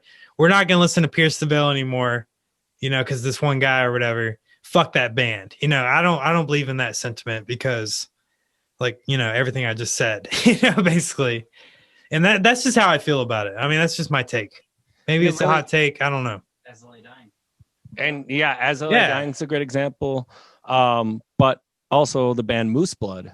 They were just on the Emergence, and I believe it was their drummer that got accused of some like really, really bad stuff. And so they took out their drummer, they replaced him with a new one. And I thought that was the end of that band, because like they were doing some really cool stuff in the pop punk world. And I was really surprised to like come back and see that they released a new album pretty recently, you know, and I was like, really, really good for them for like trying to like come back from like all of this really bad news that had come about them. I mean, yeah, As LA Dying's a one, but I mean, you can compare that stuff to bands like Lost Prophets, which like you just can't come back from the kind of stuff that came from Lost Prophets. You know, like one of the biggest, if not the biggest, music scandals of all time. Newfound Glory as well.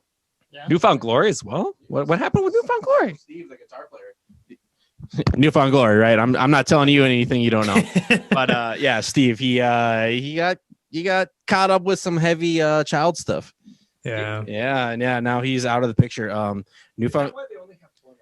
That is why they only have 4 members. So and that is also why, if you look at lately, they've posted some like nostalgia clips from olden days, and they've edited it in such a way where they don't even show Steve. Like, if he's in the shot, they literally cut it in a way or pan it in a way, whatever, that doesn't show him. So it's in a easily, yeah, exactly. Yep. I never heard about stuff. Yeah, it was bad. Yeah, he's cut out. Yeah, and as he should be. Like that's over the line. Yeah. Well, all right. So here's my thing. Like, so to correct this problem or whatever, say like the person gets like fired from the band. At that point, is it okay? Is it dismissible? Are we okay to follow through with this band or being a fan? Like, what, is that how we correct it? Is that so you're right. That's a tough question because you're kind of posing it as if it's a member of the band.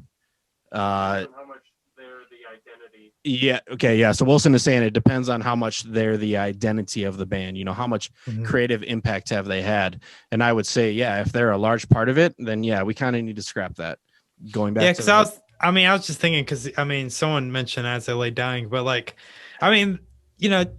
that band is like okay, like everyone's like okay with that for some reason. That's a tough one, man, because it seems like people have just treated it as he was convicted, he did his time, and now he's back. And I think isn't that the general consensus? What we're feeling right now? Yeah. Well, yeah. I'd like to comment. Go ahead. Yeah. So I think, along certain lines, like if we're talking about sexual abuse of children or women or anything like that, I think we can draw the line there, right? Right. I think that if we're talking about somebody that made an unwise decision, like I don't think that people can sit here and say that they're not humans. Like everybody makes mistakes. Everybody does stupid shit. If you have not done stupid shit, raise your hand.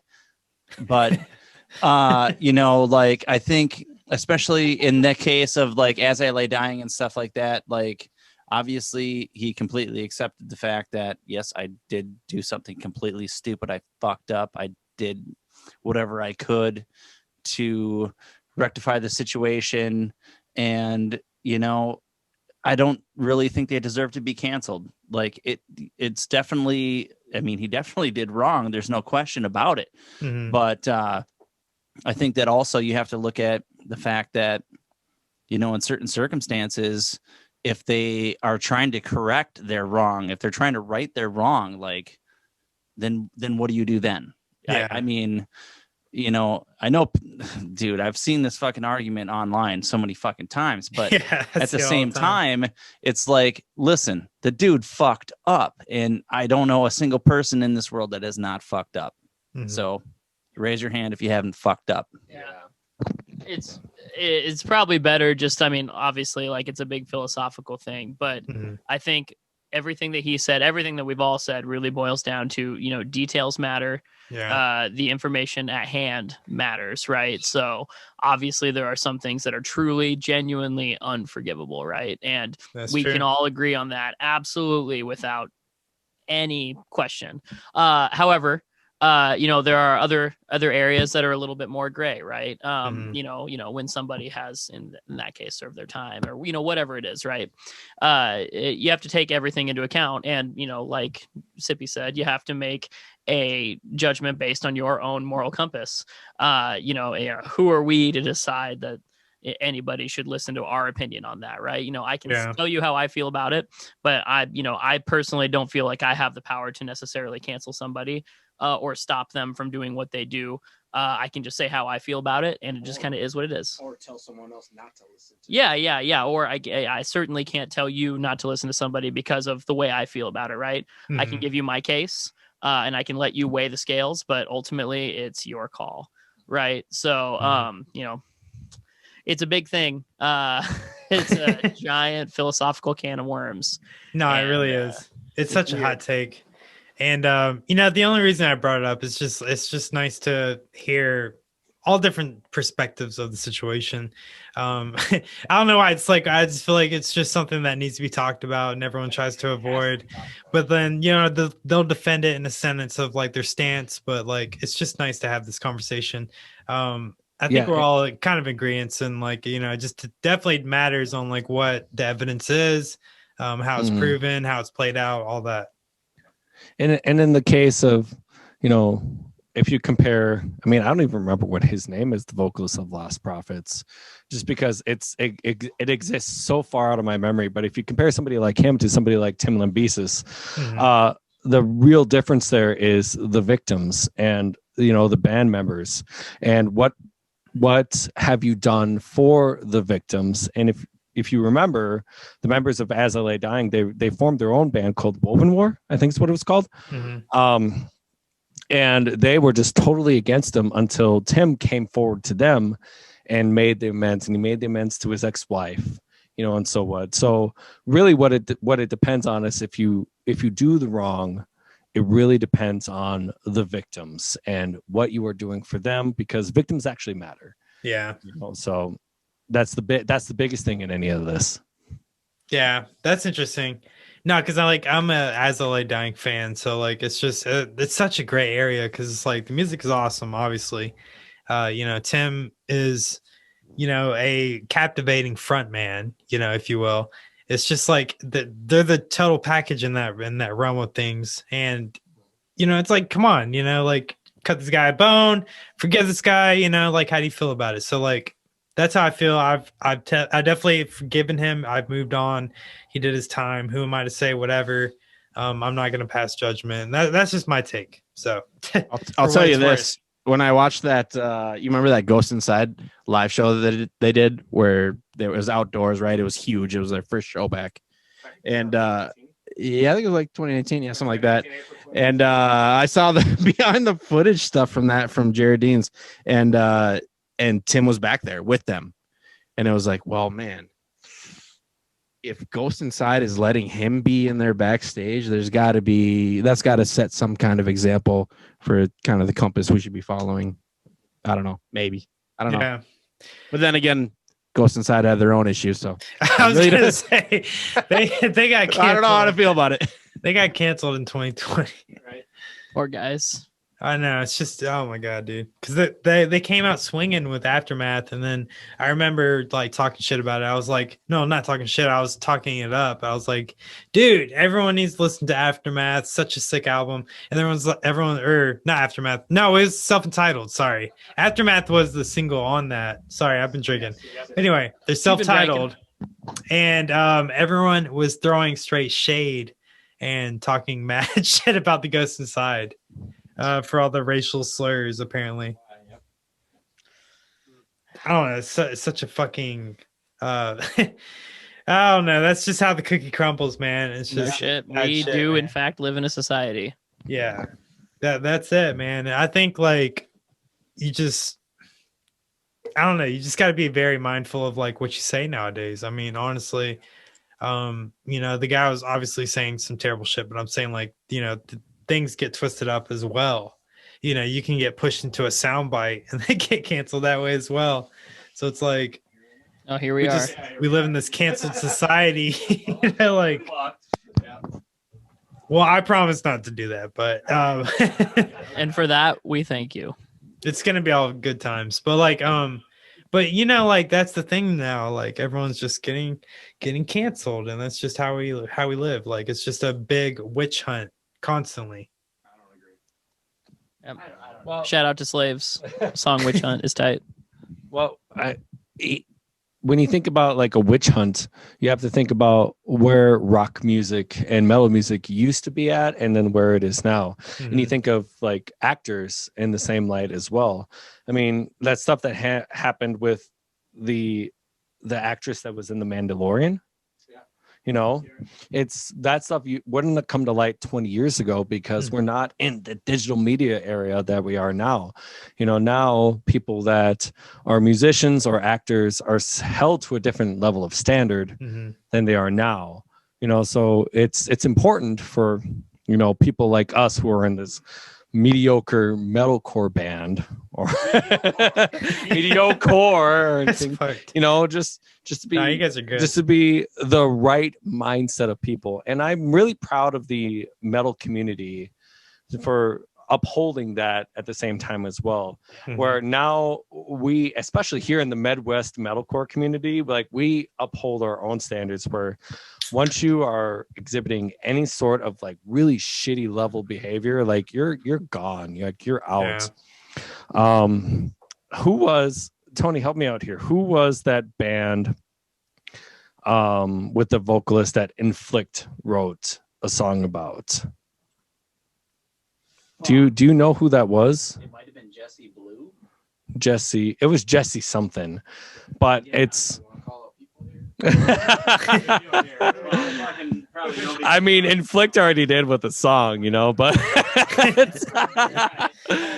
but it's we. The metal community is great now. It's much better than it was when I was originally in it 10 years ago, because we like kind of police ourselves a little bit. Where once you are shitty, like you are gone and you are done and you are out, and it's so much better than the stigma that it has been for a very long time. Yeah, that's so true. Yeah, I guess it would be like very local at that point, but yeah, I mean, I think it's probably not uncharacteristic of many small scenes, you know, spread throughout wherever, right? Like we can only speak to Minneapolis because we're here in the Twin Cities, but you know, based on things that I've seen and the people that like we communicate with, like there is definitely a lot more emphasis on like being a genuinely upstanding person and like caring about the next, or at least like not being a manipulator, right? Like we don't give there's no platforms given to people who are like genuinely bad people, right? And you know, oftentimes, once again, you know, the details matter with a lot of that stuff and the information that's brought to light, but ultimately there is a lot of self-governing, which I think is interesting, because it's not something that you really think about at the scale that most like local or small unsigned underground bands work on, but it's there because I mean honestly, like if we don't all protect this little bubble that we exist in, then the bubble's probably not going to exist for very long. And we're in like a primarily blue state where people will definitely call shit out. Yeah, I'll say so. We gotta get yeah. So I mean we live in a very progressive area anyway, right? So you know, the big thing here is that, you know, metal scene or not, like that kind of stuff is paid attention to, right? Like, you know, the idea is to care about people and to progress and to be better, hopefully improve on ourselves. Yeah, I think the benefit to being from a smaller big city, I guess is what you call Minneapolis, is that there's still avenues to the top, so to speak, but there's fewer and they're certainly further between. So to get to the same level of success, I think is much harder if you're a piece of shit. That's kind of just the way to say it. Yeah. Yeah.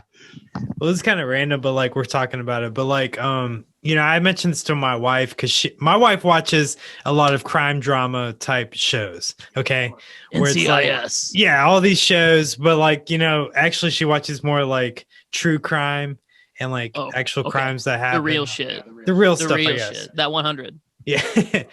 But I was like thinking in my head because for one of them came up, but it was Richard Rodriguez, right? The Night Stalker. Yep. And interesting story. Jesus. So my thing was like, okay, but in his time, you couldn't get away with that type of stuff now because of like what we were mentioning with cancel culture and technology. You couldn't get away with that now. You know what I'm saying? Like I feel like that's why now you don't hear about as many serial killers or whatever.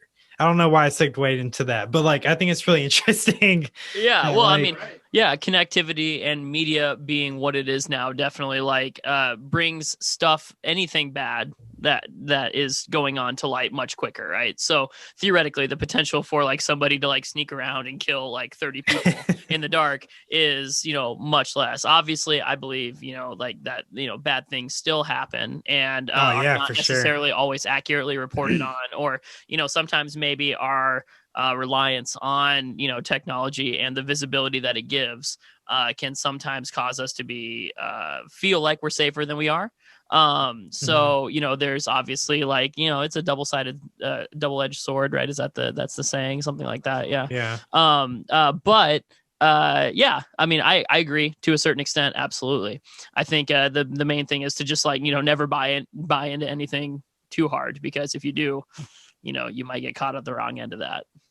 Yeah, that's crazy. And you know, I feel like the country right now is obviously like at this like unrest period right now. It's been fucking crazy this past year, like crazy. Oh yeah, 2020. we see like, yeah, and you guys are like kind of in the we're about to see it worse in a couple of weeks here. Yeah, that's what I was getting at. Is Minneapolis is going to be the hotbed of it here, real fucking soon. Yeah. Oh, geez. So, like, is this in reference to like kind of the George Floyd stuff, or? Yeah. So really, I mean, it's a trial for Derek Chauvin, right? So, like, I think that's the important thing. You know, George Floyd did not get a trial. So, I mean, and that's the main reason why a lot of this is a huge problem, right? And understandably so. I can think fairly say for all of us, right? Like everybody, you know, has, you know, slightly variably different opinions on everything as a whole. But one of the big things is that like a lot of the anger is absolutely justified, right? Like, and, you know, you can tell that, I don't know, it's an interesting thing because, you know, right now the city is like essentially gearing up for war. And, you know, from a certain perspective, you can say like, yeah, you can understand why. But from the other end, it's like, man, it's kind of shady. Yeah, it's kind of shady. You're doing this much preparing for a storm that probably shouldn't have to come, right? So it's going to be interesting to see how the next couple weeks unfold. Unfortunately, I think the proof's kind of already in the pudding. But, you know, all we can say is that, you know, we hope everybody that means well is safe and that, you know, nothing bad happens to anybody that is that it's participating in this because, you know, your voice should be heard. That's insane. Damn, I feel terrible because I'm not as aware as you guys, but like, you know, that's basically in your backyard. So, you know, of course you'd be up to snuff on it, but like, yeah, it's like, several blocks from where we practice. Yeah. So there, where our studio is at, literally right across the street from it. And we actually took promo pictures outside of there as like a lighthearted joke almost, because the owners of it were completely racist once the place burned down. But it was a bar called the Hexagon Bar, and that's right across the street from like where our studio is at. You know, so yeah, I mean, we lived it and we saw the fires and stuff, and you know, a lot of it, at least, you know, in my mind, I feel like I can speak for everybody else here, was completely justified because there was a lot of anger, and there still is a lot of anger around here. You know, there's a lot of racial inequality that happens around here, and there's a lot of, you know, Black and Latino voices that go really unrecognized, especially in the eyes of law enforcement, and that stuff has to be brought to light, you know, and so the anger has always been justified in my mind, and it is in the right place. Yeah, for sure. And what's kind of crazy is like after I initially did that interview with Zach, like all that stuff happened like the following week. Like I just remember, I was just like, wait, I just remember hearing Minneapolis in the news, and I was like, wait, I just fucking did an episode with Zach. I was like, that's where they're at right now. Like, so like my head was like, damn, I was like really thinking about you guys, and like how that's affecting like, you know, where you live, and that's fucking insane. Yeah, no, it was nuts. It was like, I can remember just a couple nights after you and I did the thing, I was like sitting on my back porch because we had like a curfew, like a travel curfew that the police had put out because of everything, along with like, you know, COVID restrictions that were happening, but because of like the protests and the marching and stuff like that, like they didn't want people out. And there's an airstrip really close to here where they were actually like flying in like National Guard and all kinds of other people and dropping them in and loading them on buses to take them to the center of downtown where they were like trying to disperse the crowds and stuff.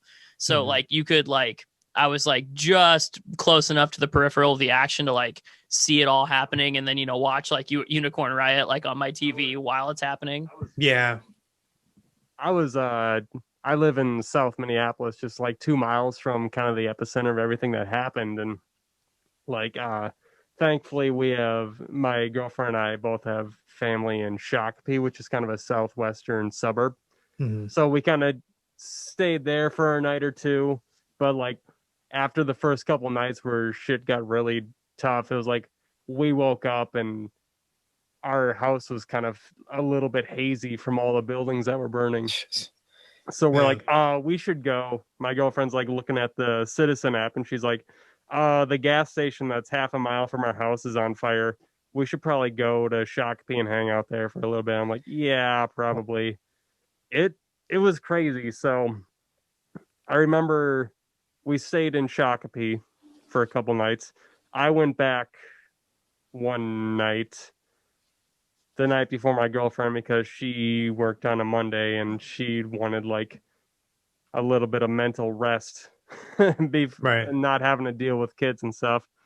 So I went back, and by that point, the National Guard was around. Things were a little bit more under control, but there were a lot of reports of like people going around the cities and stuff and dropping off fire starter things Jeez. at like at just stores and like schools and stuff. So I live right across the street from school. So it's actually kind of a funny story, and it in turn kind of helped me get to know my neighbors a lot. So I remember pretty much staying up until like 2 a.m. and looking out the window, seeing if anything was happening. And I see people like other neighbors are kind of doing the same thing, and they see people out there like with flashlights by the school. So one of our neighbors comes out with like pots and pans to try and scare them off, and another one comes out with a baseball bat. And it turns out they're just neighbors from up the block, like checking around the school to see if anybody dropped anything off, because there was like an old abandoned bookstore that people were saying like, oh, somebody dropped off some like it was old Christmas trees and water bottles filled with gasoline. They were saying people found. So yeah, like there was some serious shit going on like in my neighborhood too. It was, and so yeah, like I ended up hearing a lot of the commotion going on. So I was like out at the end of the block hanging out with my neighbors until 3 a.m. with a baseball bat. And like there were reports of like suspicious cars with no plates rolling through, and we saw a couple, and then other people were chasing them down. Then we see a couple blocks down, like 3 cop cars and a National Guard vehicle going towards where that car went. I'm like, damn, that shit's crazy. Jeez. It was a wild ride. Those are some weird nights. Like I didn't get any sleep for like 4 or 5 days. Jeez, dude. No, that's insane. I mean, I definitely don't have that perspective. I mean, you guys were in the mecca of, you know, all the noise. And, you know, I hate to hear that, dude. And, you know, obviously my condolences go out to like anyone who's listening that lives around you guys, or you guys in general. Man, I hope you guys stay safe during this time. And, you know, it's fucking insane to me. Like, it's just, you know, we can't catch a break, dude. It's like COVID, and then, you know, social, you know, injustice, and just all these things are just like piling up. It's just like, what the fuck is next, you know? It's insane. And I'll tell you, as an Afghan combat vet that's seen it all and done most of it all, the citizens of our state and the U.S. do not deserve the kind of bullshit that they were put through, even through the Floyd stuff. It's crazy to me. It's crazy to me that we don't have the powers in place and the processes in place to make sure that detaining however you want to characterize him, a suspect in the appropriate way without him dying is insane to me. Yeah. How do we not have these procedures and precautions in place to make this like we can do this shit halfway across the world without people dying, but we can't do it here on the US in our own state, in our own city? It's sickening. It's insane. Yeah. Why wouldn't we do that during Philando Castile? It's exactly the same. Yeah, Castile, same thing. These issues have been around for it's so many years. It's nothing new. Yeah. Decades. Yeah. So, I mean, obviously, like intrinsically woven into our society, which is unfortunate. But I think the one good thing we can take from everything happening is that, you know, having as much noise around it and as many people, you know, talking about awareness, right? Awareness in general, as long as it spurs action. And I believe that, you know, I see a lot of movement. So, you know, the hope is that things eventually get better. Sometimes it's painful, the process. You got to rip the Band-Aid off. Maybe it needs to be more painful. Yeah. But, you know, whatever it takes, right? But, you know, as long as effective change happens and people's lives get better, then that's really what matters. Yeah, for sure. Well, anyway, sorry guys if we went to a dark place. If you're still listening, I hope you guys are still there. Our favorite bands. Yeah, everyone love everyone. No, but seriously though, before we head out, because we are getting on in this podcast, but like I want to talk about your band. Obviously, a little bit. Jeez, we gotta at least say something before we leave. So you guys have obviously been busy. What have you been working on lately? Yeah.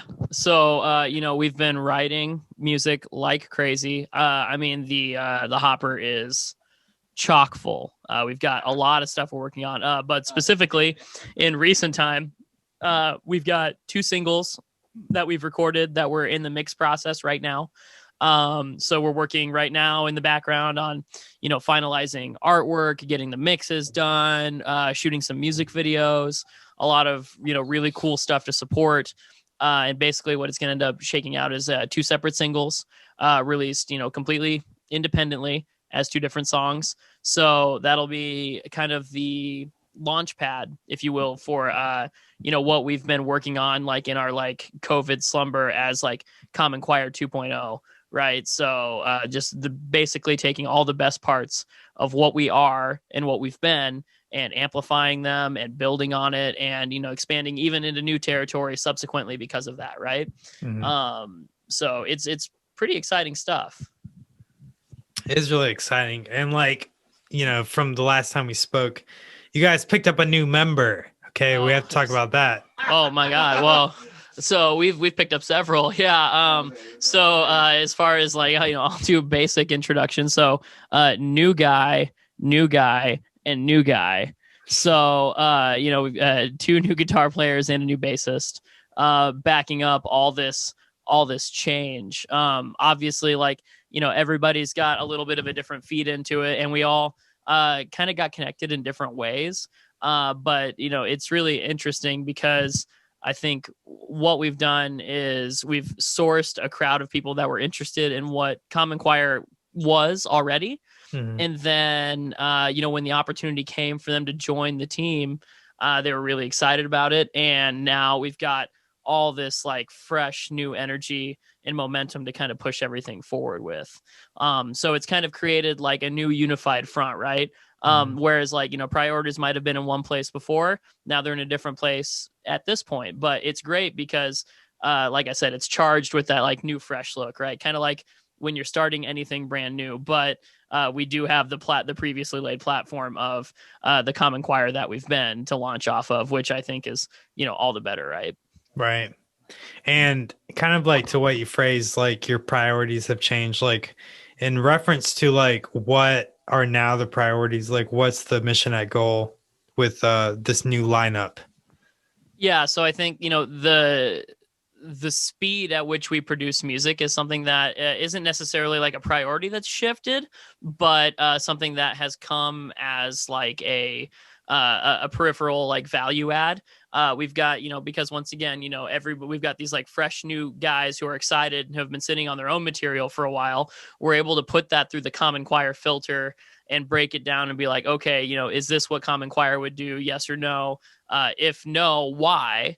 And is this a direction we need to go in if there's not really a good reason, right? Mm-hmm. So I think having all that new energy, just committed to even writing music, it kind of branches us off into the other avenues of different types of like media that we can use to reach our previously established audience and hopefully new audiences, right? Mm-hmm. We've got a lot of ways right now that we can utilize those assets, and the fact that they're coming about faster, I think is a really big deal. Internally too, like having Justin and Tyler on board, like Justin is a producer, right? So he's got the ability to actually like look at things a little bit more critically and objectively.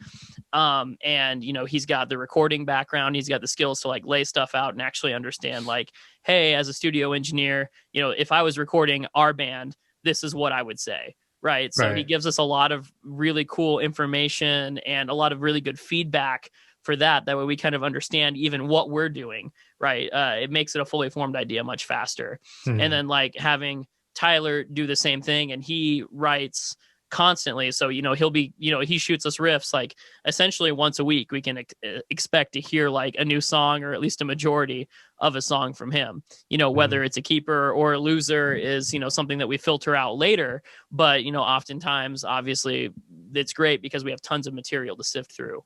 And then, even going further, like with having Wilson in the band as a bass player, like he's got a background in recording as well. So he understands the production aspect. He knows how to edit and put things together. So once again, outside of just him inserting his bass playing skills, which are fantastic, but also he can look at us in a little bit more of like an objective lens, right? And feed us information like, hey, if I were recording this, this is maybe an idea that I would have. Or like if I'm listening to this as an outsider, this is kind of what I would think, or what comes up, even if it's something as silly as like him sitting in the corner with an acoustic guitar, playing melodies when we're talking about like, hey, what should this chorus be? Like, what should the singing part be?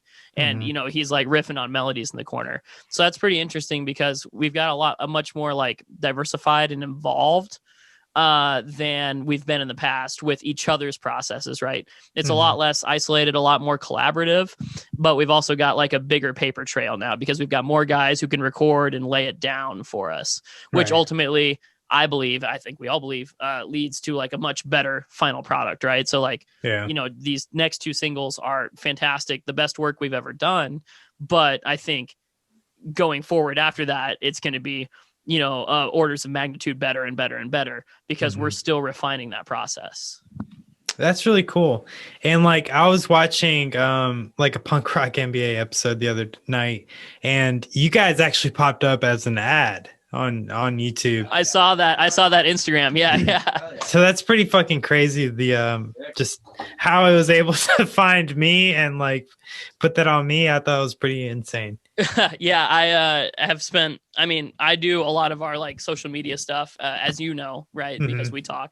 I've spent a lot of time kind of fine tuning that algorithm and trying to find the right people. So, like you saying that, it shows up as an ad for you specifically is a good thing for me because like, obviously I want Common Choir to be in front of the Seths of the world, right? Because, you and I, we work on the same page a lot, or like, you appreciate bands like ours. So that tells me something we're doing is working somewhere. That's pretty insane. And since obviously you guys dropped Gravemind basically when we had our conversation, so like now looking at those numbers now, some time has passed, how did that do in regards to like what you thought it would do? I would say that the reception was as good, maybe even a little bit better than I thought it would be.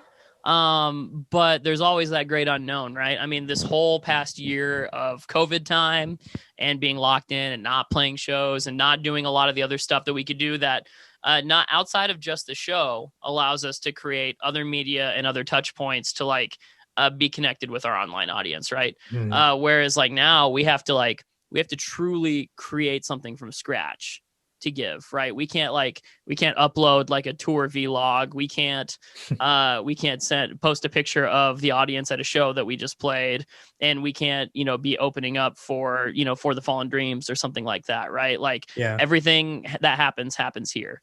So we have to build it ourselves. No one's handing you an opportunity in this current environment.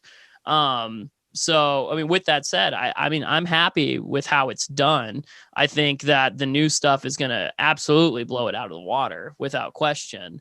And that's, I think, not me saying it from like a musical appreciation standpoint. I think the music's much better, but I think like objectively, it's just going to touch people in a way that Common Choir hasn't previously. Yeah.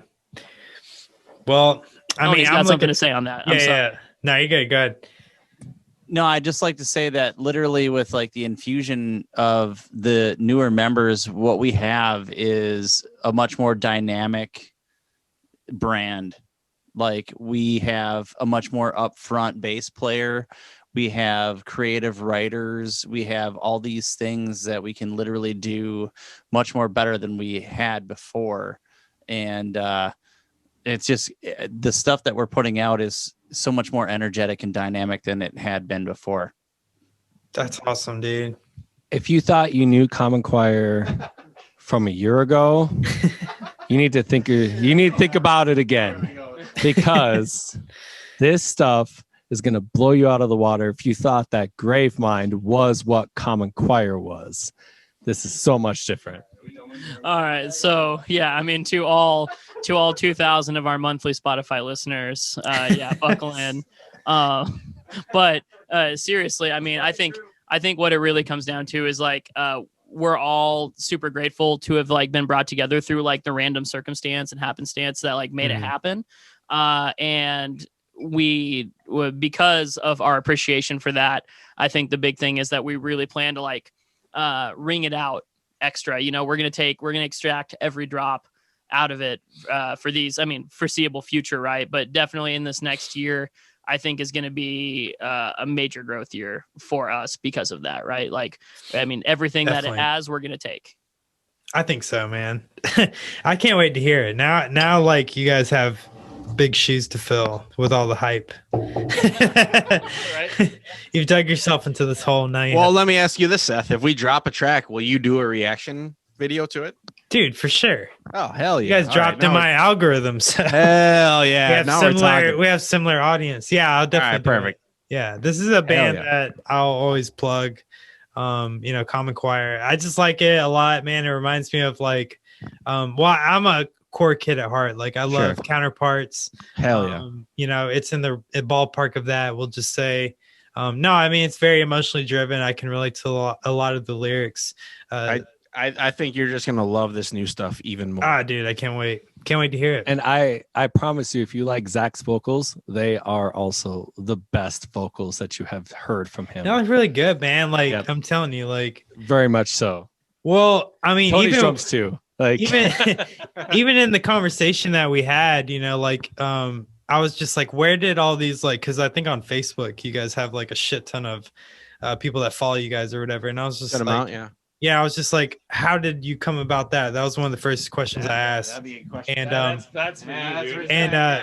well, I mean, like I already asked him this question. them how you advertise your band? Reveal your whole social media strategy. So no, but I asked him this on the first podcast, and he was just basically like, this came from like releasing that little bit of music that we released, and you got all that traction off of just playing good music, and that was kind of something that we talked about a lot in that episode we did. Yeah, absolutely. I mean, and I think it's true. I think it'll remain true, and hopefully it will be, I mean, even more true going forward, right? Like I said, I mean, I feel like I'm one that under promises and over delivers most of the time. Mm-hmm. So I can definitely say that I mean, everyone's got everything invested in this new stuff, and I mean, not just the 2 singles coming up, but like we've got like basically a year-long plan ongoing. And the way that it's all shaping up, I mean, every single time we do something new and we check off the next box, it's like we are impressing ourselves, which obviously, you know, we don't want to float our own boats. We want to prove it to everybody. But, you know, I think it's gonna deliver. Definitely. Only if you have a TikTok account. So you got yeah. We got to launch that CC TikTok. Like we got to see the TikTok evidence first. No, yeah. Seriously. Get on TikTok for real. No, we are now finna. You convinced me, dude. Yeah, because then I have someone to duet on there, so you guys have to get on there. No, but it's a lot of fun. You guys will like it. You'll just be goofy, be yourself, and all the shit will come and follow with that. Okay. Hey, man, I'm a hard like hater on TikTok. So with you telling me to actually do it and give it a chance, that means a lot. No, you should definitely do it, dude. Like, that means a lot. I am actually going to try it. I will download the app. I will make some bullshit, whatever. But look, I'm just going off of physical proof here. Okay, like, okay, I started off obviously like everyone else, a 0 account. I've literally put minimal time, maybe less than 2 hours worth of effort into what I've put into it, and I've got like 500 followers, and that happened in like less than 2 months. Like I don't even care. Like I just post stuff. If I'm not mistaken, it's when you post stuff, if you have it tagged, it's randomized in people's feeds, right? Yeah, I think their algorithm definitely is like a lot more. It's a lot better than like Instagram per se, because you know, like Instagram now you have to like basically pay to get a percentage of your followers than you would like organically. or some shit like that. So it's through Facebook. But anyway, like TikTok, it's like tenfold of like what you would hit on Instagram. I don't know how to explain it. It's very randomized on the stuff that you'll actually if you follow like certain like taglines of like music or humor and stuff like that, it'll randomize your feed pretty well, so it's really good about like Sip, we are convincing you as of 2 nights. I'm fucking 35, dude. You getting me to download TikTok? Oh, strap yourselves in TikTok, because you're gonna get the metalcore vets, the ones who didn't achieve anything yet. But I mean, I think it'll work. Like obviously, like through like humor and stuff like that. Like just it definitely works for the right person. Yeah. We'll just say that. I don't know. Just give it a try. If you don't like it, fuck it. I mean, give it a spin. You can always delete it. Yeah, true. You don't even have to put a lot of effort into it. Just put like there's things that you can do on there, and it's like very easy. Like you could do like a duet, and then you can like do like kind of like a side by side reaction of what someone else is doing. Like there's so many different things you can do on there. It's just as creative as you want to be. Yeah. I mean, I think like the sky's the limit. We got Tony on Instagram finally, so. I mean, well, he's like got one though, but he's working on using it. I'll give you an example. Like this one guy on there, I think it's brilliant, honestly. But like he'll play the instrumental part of a famous song, and then he's like, "All right, vocalist, like sing your best." It's like kind of like karaoke. Like he'll be like, "Sing your best version of Sugar We're Going Down" or whatever, and then he'll play the song, and then people like do a duet to it. But like he'll get like a fuck ton of like people doing it. Oh yeah, it's ridiculous. Yeah. Good connectivity. No, that makes perfect sense. Yeah, like hashtag Elder Emo. Get into that one. It's like all the Taking Back Sunday people from back in the day. I'm in. I am all in on that. Well, anyway, I'm gonna kind of wrap it up, man. We're gonna get back to our night. I got to go to bed here shortly. I got to work. Sleepy time over there on the East Coast, bud. Yeah, man. We've been getting up there, but like it's been a lot of fun. I cannot wait to hear some more stuff. So like off the top, what are we first gonna hear from you guys that we can look forward to? So we have a new single that's gonna come out.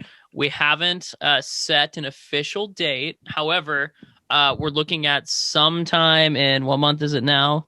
It's March. So we're probably talking like early April. We're going to have a new single out. Cool. And then the plan will be to follow it up very shortly after with another. And then who knows, maybe another and another and another. And, it could be like a single every month. It could be a single every 2 months. We could have like 2 full lengths done at the end of the year. Who knows? And what's your like latest music video that people should check out? So the most recent music video is our video for Of Rust and Rot on YouTube. So if you YouTube Common Choir of Rust and Rot, smack that MF and subscribe or whatever it is they say on YouTube now, because we hit 1,000 subs, so we're pretty stoked on that. Congratulations. Yeah. So schmicky smack the bell, because we got so much stuff on the back burner. Getting ready to come up, like a ton of video content, getting ready to hit the waves. So, if everyone's on board to party with us, then we are stoked to have you. Hell yeah, dude. Well, I'm going to wrap this shit up. It's 2 hour. It's a real Joe Rogan podcast. Oh, yeah. It's a real one. So if you're at work, hopefully this was a lot more enjoyable, in your work experience, listening to us talk shit. Yeah. If you're like in a factory bending some metal or something, then we're stoked for you. Should we do the bullshit pass around? Hey, Seth, it was a pleasure, man. Thanks for having us on here. Really appreciate it. Definitely. Thank you so much for having us and letting us talk about our band.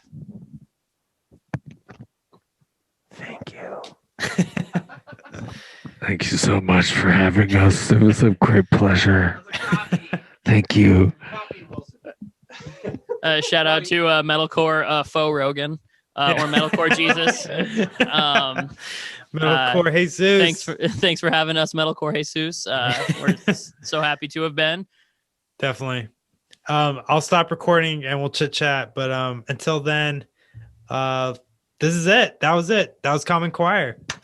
Yo, shout out to Native Diamond. What up? All right, I'm dropping all their links in in the description. Go check out their latest music video on their 1,000 plus subscribed YouTube channel.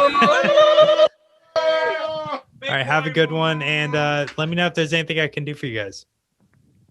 All right, that was it. Sorry, it was a lengthy one, but we had a lot of fun. And if you made it this far, you're a real one. You are definitely the shit. So please like the video, hit subscribe, ring that notification bell. That way you're notified every time I drop a new podcast episode. I also do a lot of reaction reviews. That's where I get to check out singles, all types of new shit. That's where I get to review, critique, talk my shit about new music that's dropping. I try to listen to the most up-to-date things that I can listen to, okay? And if I don't do a good job of it, give me a recommendation, okay? Well, I hope you guys kick ass this week, for real.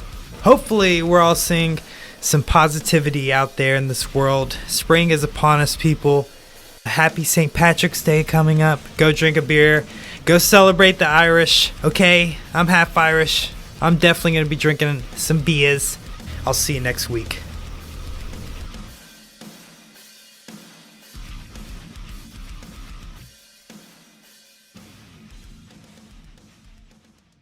I know. Hell yeah.